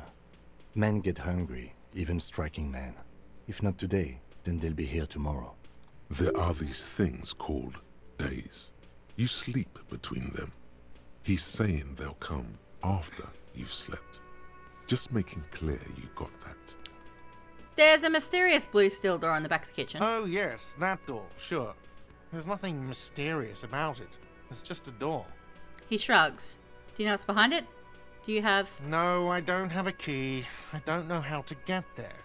And I don't care either. It's not like I've been wondering about it for 10 years. It's just a frit warehouse, probably. Or some boring storage space with a bunch of old junk and dust. Junk and dust. He runs his finger across the counter to check for dirt. He's attempting to maintain an air of indifference. It's absolutely not convincing. Think you'd like to know what's back there? Fine, okay, a little. But my job doesn't leave me time for wondering about one locked door in one of the cafeterias I manage.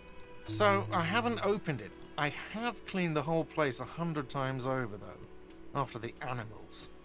And I haven't found a key, so good luck with that. Yeah. What? By the way, you should come back to this thing-based questionnaire if you see anything interesting in the whirling later.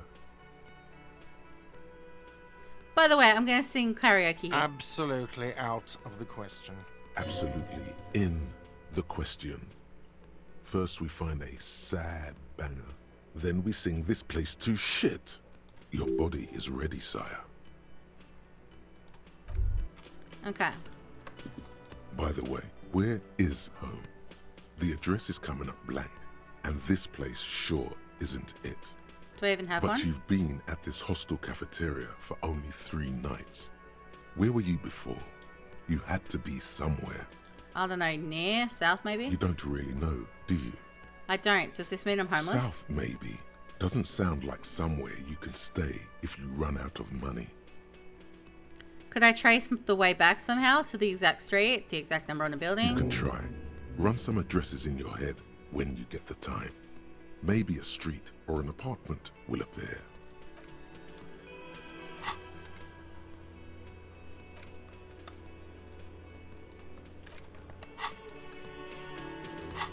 Alright. Find a way in the secret passage. Alright. I'm gonna have to find out. Okay.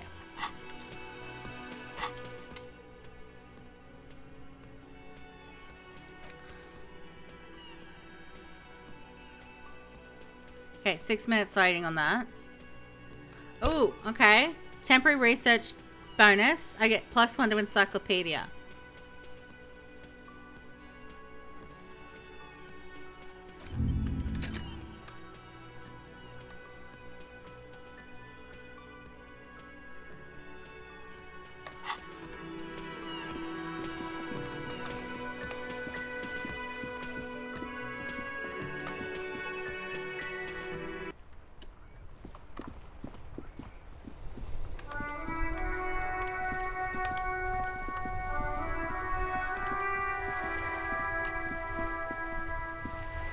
Have you no shame? Whining about your back every time you bring out the measuring tape. René, you're a man with a fork in a world of soup. Please, let's just try to enjoy the game, alright? The other one is eating a big sandwich. I'm trying to, but you keep breaking my concentration. You're old. I can see that. We're both old. Now stop grabbing your ass like it's a girl. These manly men are playing balls. This is a ball game. Grab a ball and play it. Don't ask questions. Shoot first. Ask questions never. Okay, so grab the balls. Gotcha. I got this full time. That's the spirit. Don't even waste your breath asking about the game. They wouldn't know anyway. They're way past their prime. Okay, let's observe them first. See? Your munching and complaining have ruined my concentration. The man throws a metal ball towards a smaller wooden ball in the sand, missing it by a meter. Could the objective of the game be to throw the metal ball so it lands by the wooden ball? Ah, mon Dieu. The pain in my back is unbearable. I can't even say if it's in my back or hip anymore. Feels like it's in both. He tries to measure the throw. I hope you pass out from it, you goddamn jellyfish. Men like you are the reason this nation is sinking.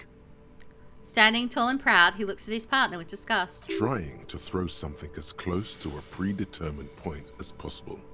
measuring. This must be the age-old game of petanque. Shush. Ignore them. They don't know what they're doing. They're old. You are letting down yourself and the team. Eyes on the ball, Dinky Winky. Okay. I had a better chance at it when I didn't know what game it was.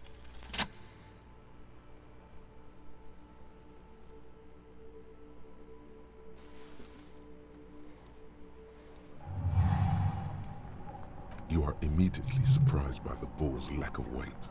No matter, you'll make it work. Hey, feel the ball. The cold metal ball is surprisingly smooth against your neck. It has a pattern on it, probably a sponsored ball. Yours would only be covered with bumps of learning and scars of victory. Already your muscles are adjusting to the weight, the nervous system calibrating, until you and the ball have merged into a single entity. The man ball is ready. Okay, let's take in the A surroundings. chilly breeze ruffles your hair as you stand there, feet firmly planted. All sounds, smells, even the wind, everything fades until the only thing left is the union of man and ball. Let go, be the ball.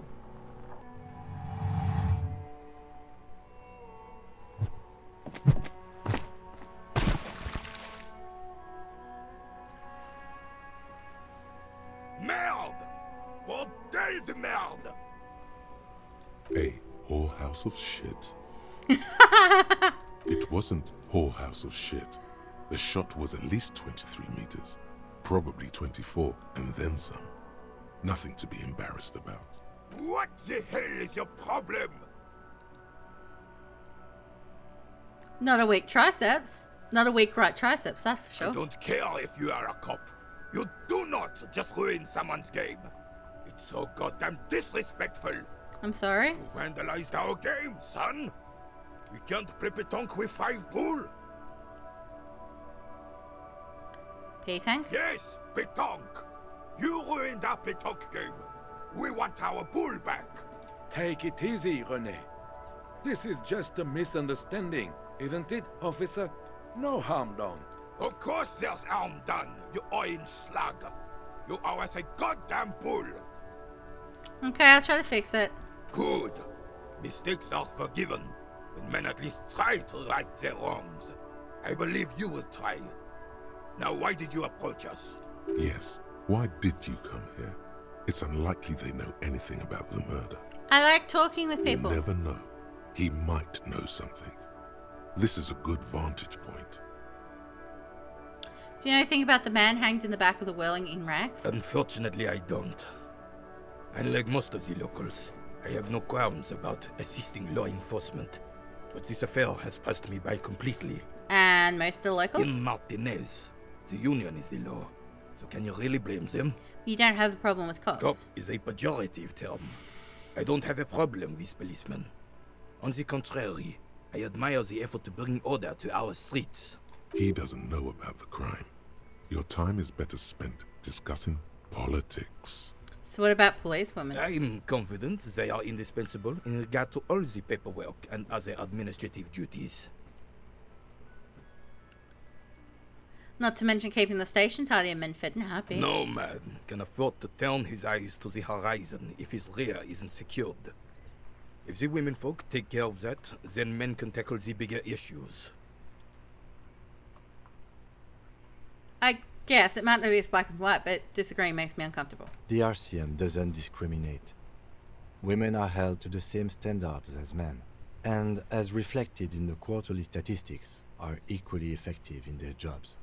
Unlike men, they also have to deal with the very same mentality you two are displaying right now. If it weren't for this, they would outperform us. I'm glad at least some people keep a level head in these turbulent times. You seem to be playing in a crater. Yes. The terrain here provides an interesting variety to a familiar game. Do you know what created it? I do. Fire from heavy artillery. Okay, it's a crater left by artillery fire, but why? Why what? Why was heavy artillery used? Because that's what happens when communards hijack your country, execute your supreme leadership, and turn your capital into a slaughterhouse. You use heavy ordnance to clean up your home. Wait, who are the communards again? Commies, communists, socialists, anarchists, call them what you like. They just chose the name to feel special. Senseless sentimentality. Did you use artillery fire against them? Sadly, no. It was the foreigners who brought them to their knees. We fought valiantly. Too valiantly. So valiantly we got licked. He had squeezing a bull in his fist. Should have fought dirty, like they did with their suicide sex cult propaganda and mad anarchist women strapped to shrapnel bombs. We didn't though, and we lacked caliber. God bless him, but the suzerain's cannons simply weren't big enough. It was probably a bit more complicated than that. Why shell them here in the Martinaise? Because this place is a damn beachhead. Had to soften the commies up first. The beachhead? Yes. The military coordinated amphibious landing to take back Revachol. Martinez was used as one of the 3 footholds in Revachol during Operation Deathblow in 08. The other 2 are off in Stella Maris and the Delta. Deathblow. Sounds grim. This here is Blood Ground, where coalition boots first made landfall and cleaned those rabid dogs out. Most likely, we're playing pétanque on their mangled corpses. Blood ground. You got old René going there. Like he isn't hungry enough already. Is that why everything's so bombed out? Damn right, son. They laid the fire of hell on the city before they stormed it. And it worked, too. There is a strange gleam in his eyes. The rest of the city got cleaned up, but Martinez they keep as a monument. And now the Union Socialists are practically running the place. Well, it's your own damn fault. You, we, the coalition, Revachol, whoever you want to blame, never finished the job. Officially, the party never surrendered.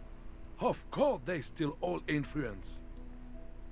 You don't even begin to truly understand the players at the table, let alone the specific circumstances surrounding the... What do you think? Thinking men have opinions on these things. Present one.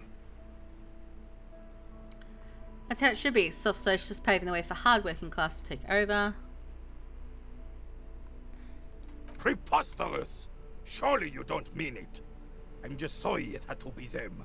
After 8 years of fighting those commie hyenas, boiling cats for food and drinking my piss in the mountains, I would have preferred if the Right Honorable King Guillaume returned through Revachol, or even if that damn clan Frissel had risen from the grave and led us. Sadly, that was not the case. Instead, all that is just, holy, and beautiful in the world was wiped away, and now it's neon signs with toothpaste ads everywhere.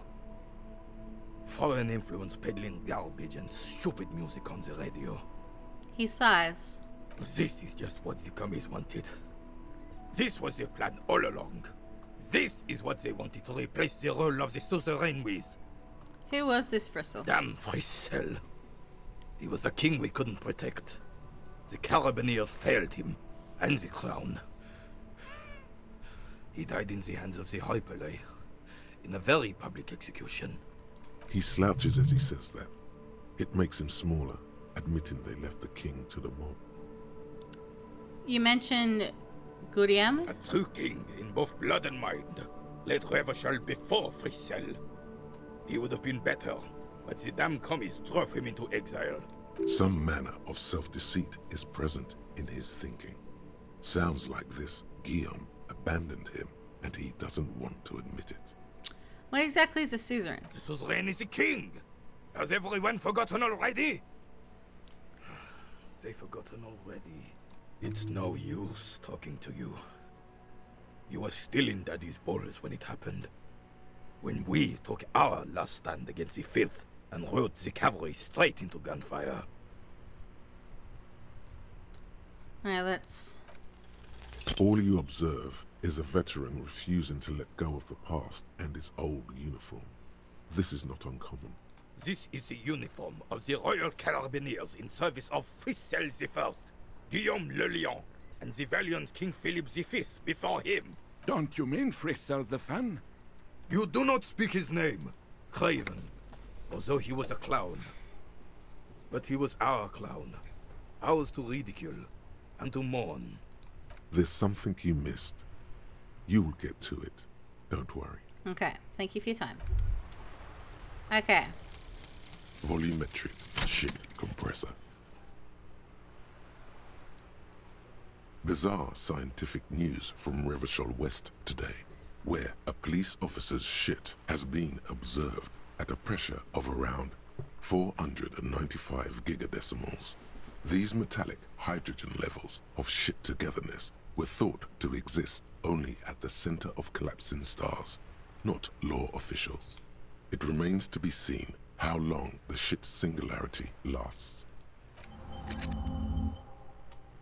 Okay.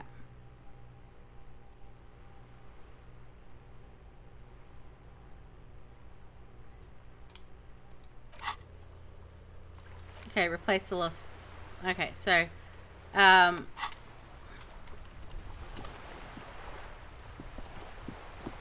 actually, I don't want to go any further. Oh, what's this? Enormous bulls worthy of a real man.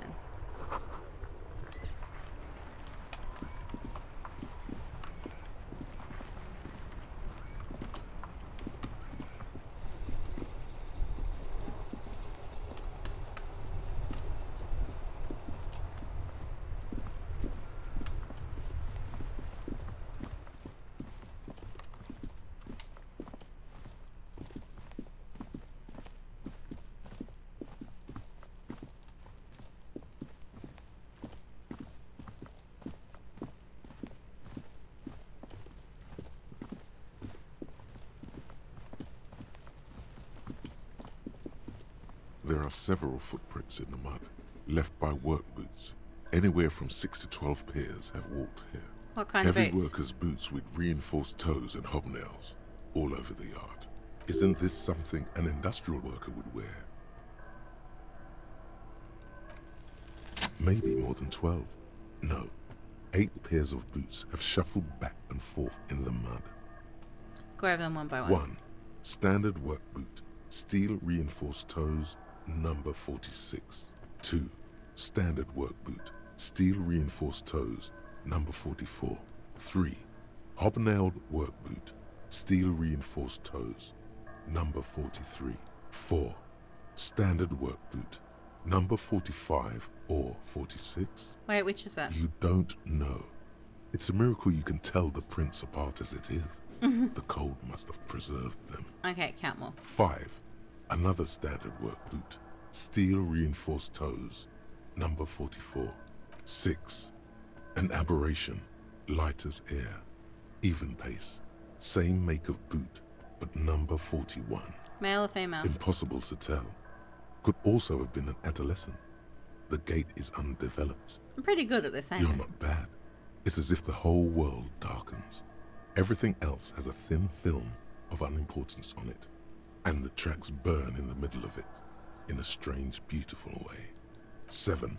The glowing outline of a standard work boot, number 46. But the imprints are twice as deep as the others. The weight exceeds 200 kilograms. 8. And yet another standard work boot, number 44. There's an aberration in the pattern of the sole, however.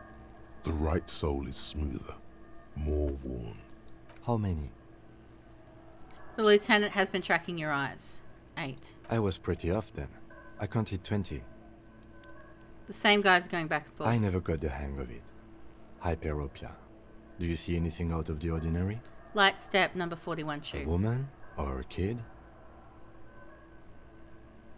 I don't think there's any way to be Understood. Anything else? A heavy one, 200 kilograms. 200? Could it be the combined weight of 2 people, one carrying the other who's tied up?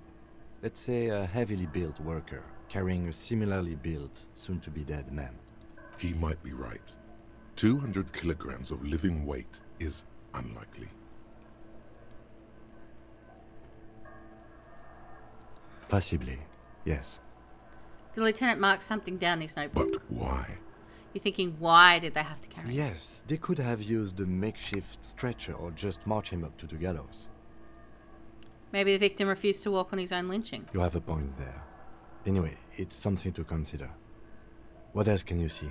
An aberration. One soul is smoother than the other. Interesting. Let's name it the old soul. Do you have any ideas, Lieutenant? Someone operating a workbench with a pedal? Like a joiner at the harbor. Or maybe a drummer? So one of the people we're looking for is a drummer. No, it's not. Forget I said it. We are not looking for a drummer. Perhaps it could be a driver. A driver would wear out their right shoe before the left. The accelerator is on the right. We should keep our eyes open around the traffic jam. See whether anyone strikes out as a potential suspect. Seems prudent, no? Yes, prudent. Mm-hmm. How old do you think these trucks are? A week, maybe? 7 days would fit the time frame provided to us by the caller, who reported the hanging. It is not impossible. How do you know? I pulled last week's forecast for coastal Havashol. 7 days below freezing. The day before, the day of his hanging, was the last warm day. Correct again. Sub-zero temperatures would preserve the tracks in a good state. The commotion here could have taken place a week ago. Well, what do you think happened here? What do I think? A mob of people brought something heavy to the tree. One of them was carrying the victim. They shuffled around, especially under the tree. Then, after hoisting him up, they stood in a semicircle facing his direction. At first glance, this appears to be a lynching. Indeed. They all stood in a row here and looked at the tree. Yes, everything fits so well. Carried him over, hoisted him up, watched him hang. This is easy. Well, I think we have a firm understanding of what happened here. The lieutenant's eyes narrow. He's thinking to himself. Either way. What else? We've been through all of it. Okay.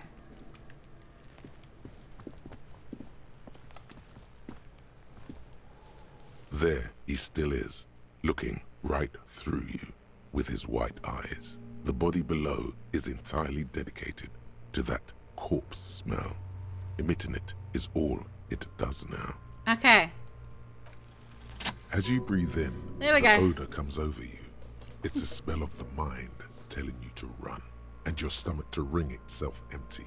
With your hands at your sides and your eyes squinting, you stand in it. It's a puzzle. What's hanging in front of you is a puzzle of decaying flesh, tattoos, and tendons. Do they always do that? They do after 7 days, yes. We are deep in decomposition here. The man before you is naked, but for a pair of underpants and enameled boots. His skin is greenish, marbled with decaying veins, and blotched by lividity. A fading web of tattoos covers his chest and shoulders. The cargo belt used to fasten him to the branch above appears industrial in strength. The material appears to be ceramic. Its clean white stands in stark contrast to the decaying flesh above the knee. The man wore thick polymer socks, probably for padding. A fine array of interlocking plates covers them. Delicate and fragile, they feel alien to the world around you, out of place somehow. These are clearly not boots. They're armor, possibly part of a larger set. These aren't just boots, are they? They're armor. Indeed. Technically speaking, these are sabatons, not boots. Oh, the lieutenant uses a memo technique A6. That's not just any notebook. It's a classic. Forget about the notebook. Tell me about the armor. It's clearly some manner of super armor. Or future armor. Super future armor. I'm useless. What kind of armor is this exactly? Ceramic plate. Zirconium dioxide, most likely. This is where the make would be. Where? Under the heel. Fair weather. Fair weather model T500 VE. I'm guessing that's vitreous enamel. This is advanced stuff. What happened to the rest The of it? locals probably scavenged it. It would be odd if he had more on after 7 days. We should keep a lookout for these pieces. The armor could yield information. Maybe he'll know something. Maybe he's just wearing these boots and there's no rest of the armor. He must have worn something precious underneath his clothes. They've removed all his clothes to get to it. They did not just strip him for the putrid rags. Someone could have cleaned the yard, but that's a question for the red hat thing. I hear you, cop, talking shit about the Kuno. Come here and say it to Kuno's face. Fuck you, You Kuno. wanna fuck me, huh? You wanna fuck the Kuno? What if I told him to strip before they hung him to demean him? They usually hang them completely naked for that. La puta madre, the Mazda, the Besmerties and the like. This one still has his underpants. What? Are you trying to ignore me now, fuckface? Kuno, this boots shit is super boring, and the guy's a total vitupaz. Hey, the material looks out of It place is. here. It's expensive. The lieutenant draws a line in the condensation on the ceramic with his index finger. We've requested similar material for our tactical units for years now. The constabularies deemed it too costly. In that time, we've lost 6 men to semi-automatics. How much are we talking about? For a full set, about 4 years of wages. For the northwest region of Revachol, an officer's average yearly income is 5,500 real, unadjusted for rank. Wait, my yearly pay is... Not too much, yes. Sounds puny. No wonder I can't pay my hostel It's a bill. sorry situation, I agree. Well, how could this man afford such expensive hardware? That's for us to find out. Mr. Gart implied he was security personnel for the harbor company. This confirms my own assumptions. He look pretty advanced for a security I guard. agree. This equipment is way beyond what a guard can afford. A small bell-like sound fills the air, like tapping on the side of a porcelain cup. Sounds It's fragile. anything but. This material is a kinetic redistributor. It spreads kinetic energy horizontally, from plate to plate, dissipating it entirely. See? Faint, organic lines cover the plates where they separate into smaller ones. These plates then divide into smaller plates until there are hundreds of them altogether, like whirls of floorboards. The design looks organic, influenced by highly resistant wood materials, like lignum vitae and ebony perhaps. What does this remind me of? If trees were made of porcelain, this is what their cross-sections would look like. Run your finger at the The lines. smooth, glossy surface fractures into ever more intricate interconnections, peaking on the right sabaton, where you notice the whirls are in the shape of a letter and number combination: E50, 100, 1000. Looks like there's a serial number on the right Good. sabaton. Can you read it to me? He tips the drying ballpoint of his pen on his tongue. X5415 6745 678222. Let's... We have a make and a number. That's something. We can use the radio in my kinema when we're done. Either station can chase it for us. Okay, let's pull it The up. stench fills your nostrils. As you push downward, an ominous creaking sound comes from above. Stop! The lieutenant's voice is sharp. He looks at you with the boot under your arm. Pig's gonna pull his head off. Brutal! What? Even the mongrels can see you're about to pull his head off. Do it, homo! Not a homo! Stop obsessing about your sexuality, officer. You are about to seriously compromise the coroner's case. Indeed, from this angle, it does look like the neck isn't going to take much more. Being dead for a week has all but liquefied his muscles. What are you trying to achieve anyway? Why are you hanging on to that boot? Are we not detectives? There may be clues inside the boot. How many clues do you need? You already found a number. Besides, there's no way you're getting them off.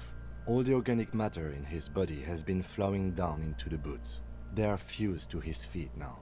Why do you think the locals haven't scavenged them yet? You're sure there's a way to peel them off, but first the body needs to be down.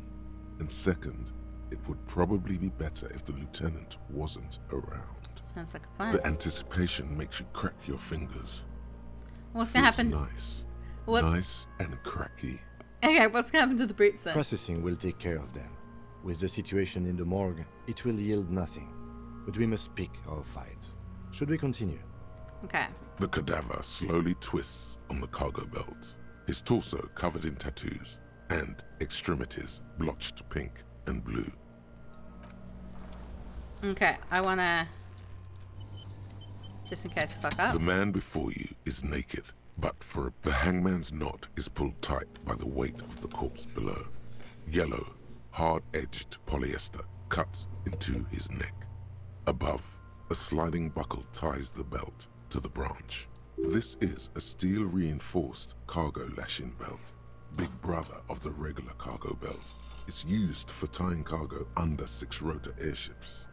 Don't ask me how I know, but this is the lashing belt used for airlifting cargo. Airlifting? I thought it was used on lorries for strapping cargo to them. Apparently this is the reinforced kind for air transport. My brain tells me so. The local harbor uses 6 rotors to shuffle containers around. I get the sense they use whatever was on hand, without paying much attention to not incriminating themselves. They sure wanted him to stay up there. The rope isn't reinforced with steel wiring. I was afraid it would be. Thin steel wiring, parallel strands. This makes getting him down more problematic than I had assumed. How'd they even get him up there? Noose is one of those things that's easier to use one way around. He points to the buckle tying the belt to the branch above. Did they climb up using the kid's ladder? That ladder can't carry a grown man. I didn't see any splintering either, did you? I think they lassoed the branch, then pulled on the belt to close the buckle. He makes a pulling motion. Could be. The shape of the branch supports the theory. Hey, we're assuming dock workers from the harbour did it? The brief suggested as much. Politically motivated by the ongoing strike. Did you not get a briefing? My past has undergone total annihilation. Nothing remains. My mother, the love of my life, certainly not a briefing. Okay. You should ask me for one the first moment we get. Okay. The cadaver hangs from the cargo belt. Limbs limp and taut. An intricate web of blue lines stretches across the torso, from the right shoulder to the solar plexus. Each time they intersect, a small white star is formed in their crossing. Hundreds of fading asterisks riddle his skin. Their concentration is highest around his heart. Is this a microelectric system? I have only a cursive knowledge of the science of cybernetics. I would not know if it were. But it's not quite complex enough, is it? It doesn't seem familiar from the insides of any radio computer your mind can imagine. The somewhat organic lines remind you of old filament memory units, but not quite. No, you're nowhere near right. I'm missing something here. So am I.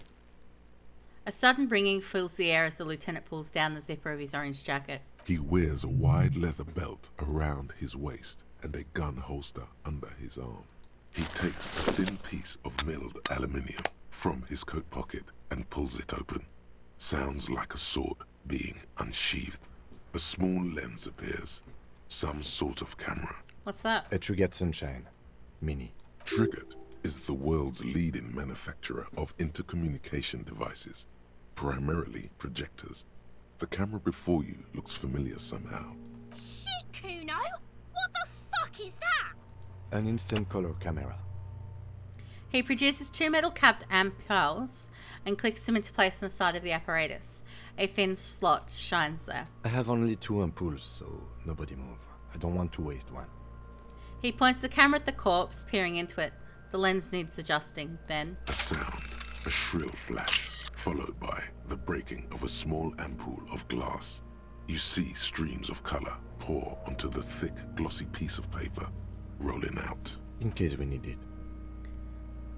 The lieutenant says and shakes the paper, letting it dry in the cold wind. On it, a color-perfect copy of the dead man's tattooed chest. Cool machine. Yes. It is pretty cool, isn't it? There is only one ampoule left.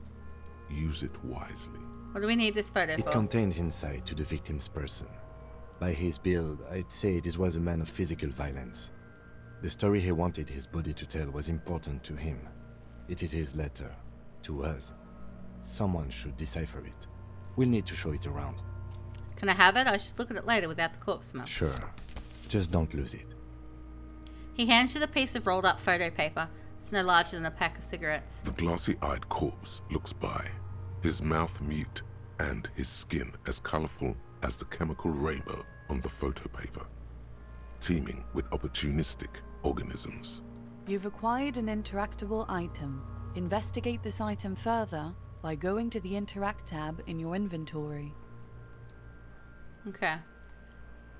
His eyes are milky white and blind to the world, protruding comically from their sockets. There is no one home, just subaquatic terrors there. Dark brown hair grows on his head. His face is ready to explode from the organic processes inside. The death's head grin has passed. What remains is an unrecognizable mess. The corpse is dead silent. You have no idea why you just said that. I was one Who of. is he? He is male, 40 to 50, with an athletic build. The corpse looks right through you as you distance yourself from its stench. Eyes like a shark.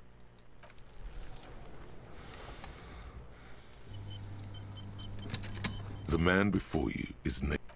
As you narrow your eyes, the monster before you blurs into a violent mess of green and pink. This is a trick. You've done it before. Pink is where the blood settled in the first hours post-mortem. You can use it to see if the corpse has been tampered with. Does his position at the time of death match the discoloration? Only the lower extremities are pink with a dash of blue. His fatted hands, thighs, and his neck, just above the noose. The rest of the corpse appears dark green in the cold spring air. His face and hands are pink, thighs too. I see it. His neck too. The lividity goes right up his chin. We have good, well-pronounced discoloration here. The monster comes back into focus, an explosion of color, coursing with dark marbled veins. His stomach appears pregnant with something. Black liquid streams down his thigh and onto his boot. So, what do you think?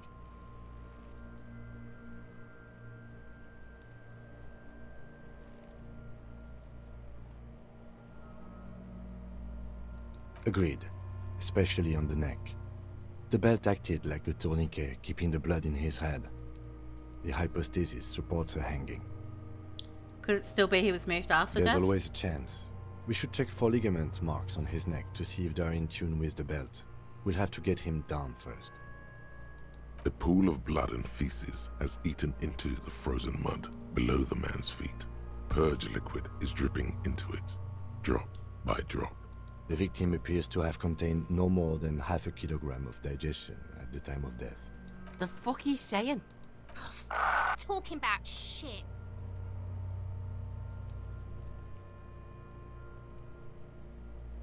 Maybe he went to the toilet sometime before death. Maybe. I do. Most of them are post-mortem. Maybe even all of them. The delinquents have made our jobs harder with their little sport. Stop talking in riddles, coin slot. He means you fucked him up good, Kuno. Fucked him up brutal like. But there is no breath to catch. Only the cadaver filling the air and your nostrils. He slowly rotates before you, decomposing. Okay, so how do we get him down? Are you sure we finished the preliminary examination of the cadaver? We might miss some of these things once he's done. We've been thorough. Do you have a plan for getting him down? The steel-reinforced belt presents a unique challenge. I brought chain cutters, but I don't see a good angle of approach to the belt. He doesn't actually think the challenge is unique. He thinks it's frustrating, annoying, and harder than he thought. The cadaver is a good 1.2 meters up. Neither one of us can reach the belt without assistance. And even if we do, there's the question of cutting the airship strength material.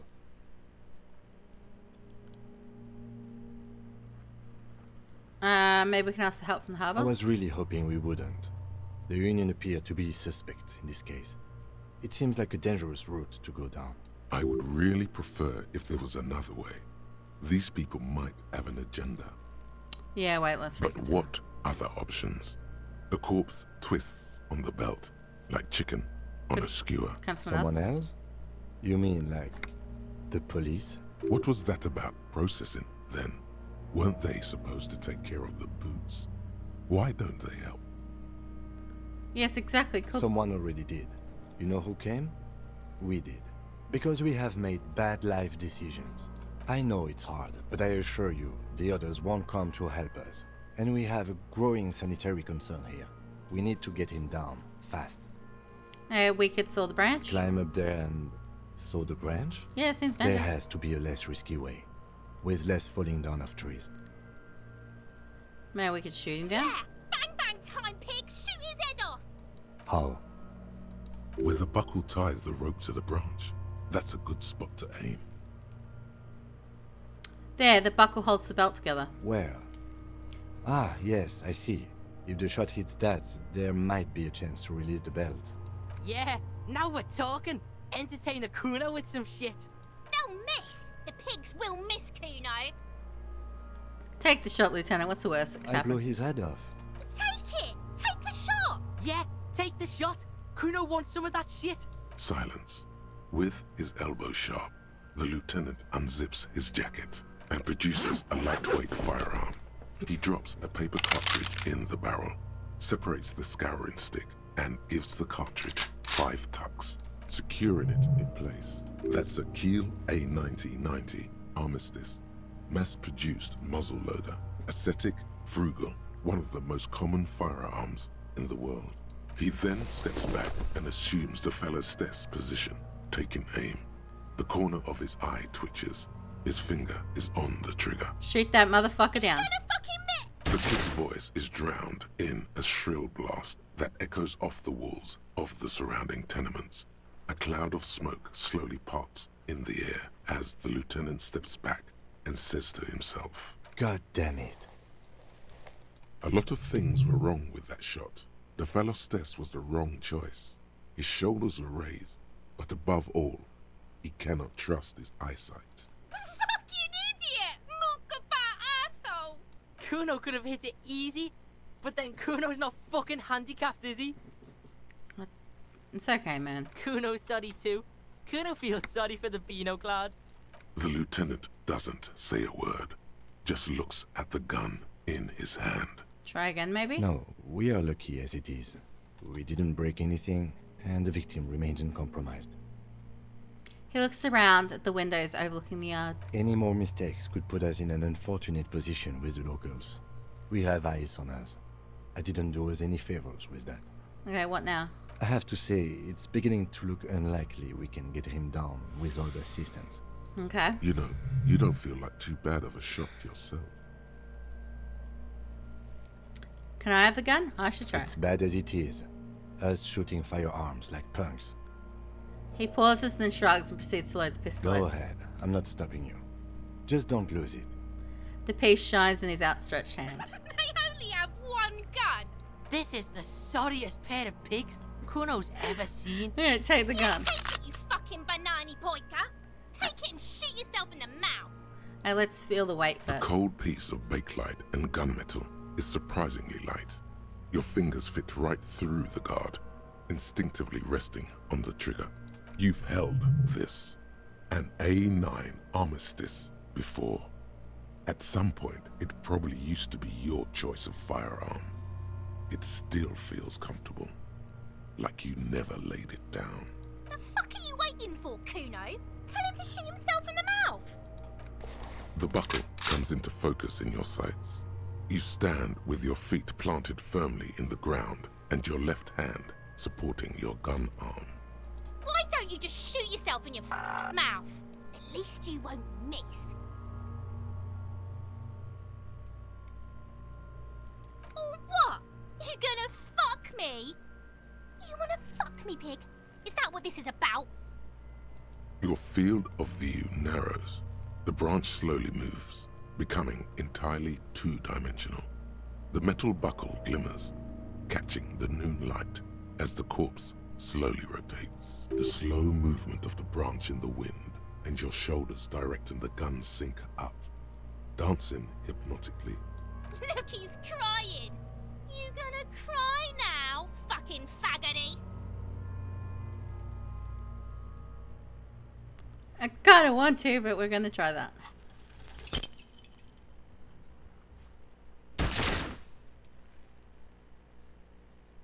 A plume of smoke erupts from the barrel. Your hand goes numb from the explosion. With your ears still ringing, you lower the weapon to see what happened. You missed the belt, but hit the corpse straight in the chest. Bits of ribcage protrude from the skin. No blood, only a murky sludge dripping down his belly. The sudden stink makes your eyes water. Despair creeps into you, getting fat on your weakness. You're still coming up with sentences, That's a step up from total annihilation. Yes, it can be difficult to be on the receiving. Nothing you can... Cop gives up the detective genre for social realism and... Okay. Let's put a pin in it for now. And we'll pick it up. Probably next week. Will be the next one of these streams.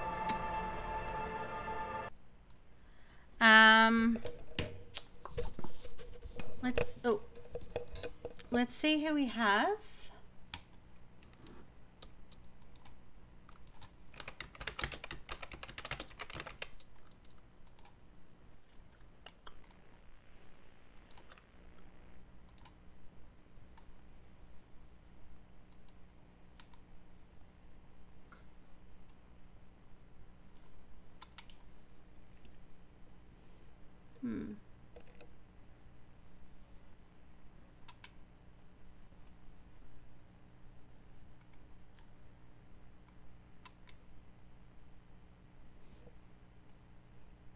Alright.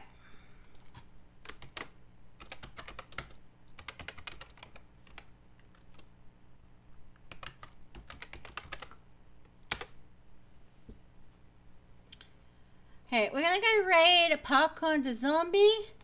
He's playing some Metal Gear Solid 2.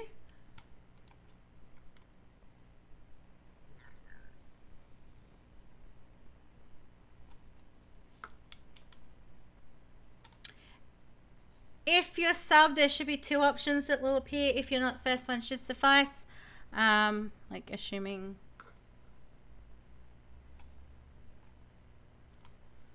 And it's been a little bit slow, but it'll come through. But anyway, guys, thank you so much for hanging out with me tonight.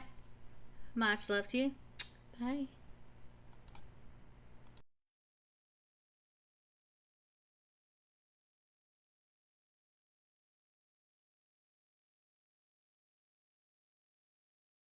Will you stop moving? I'm trying to sit on you. What? Oh, for fuck's sake. I'm pretty sure you need to buy me dinner first, Alan. Not what I meant, and you fucking know it. Oh! Dan, you'll probably have to fist fight Lee as well.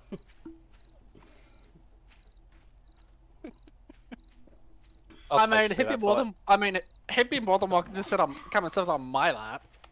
We'll talk about the first thing that pops up.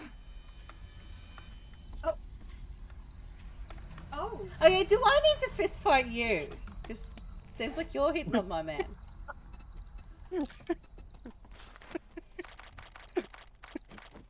Get your own man, for fuck's sake. First mine, then Sandy. Is your baby?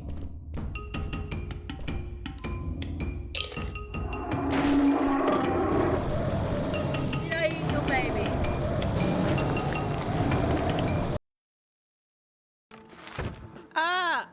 Okay, so I jump and they grab me. Okay.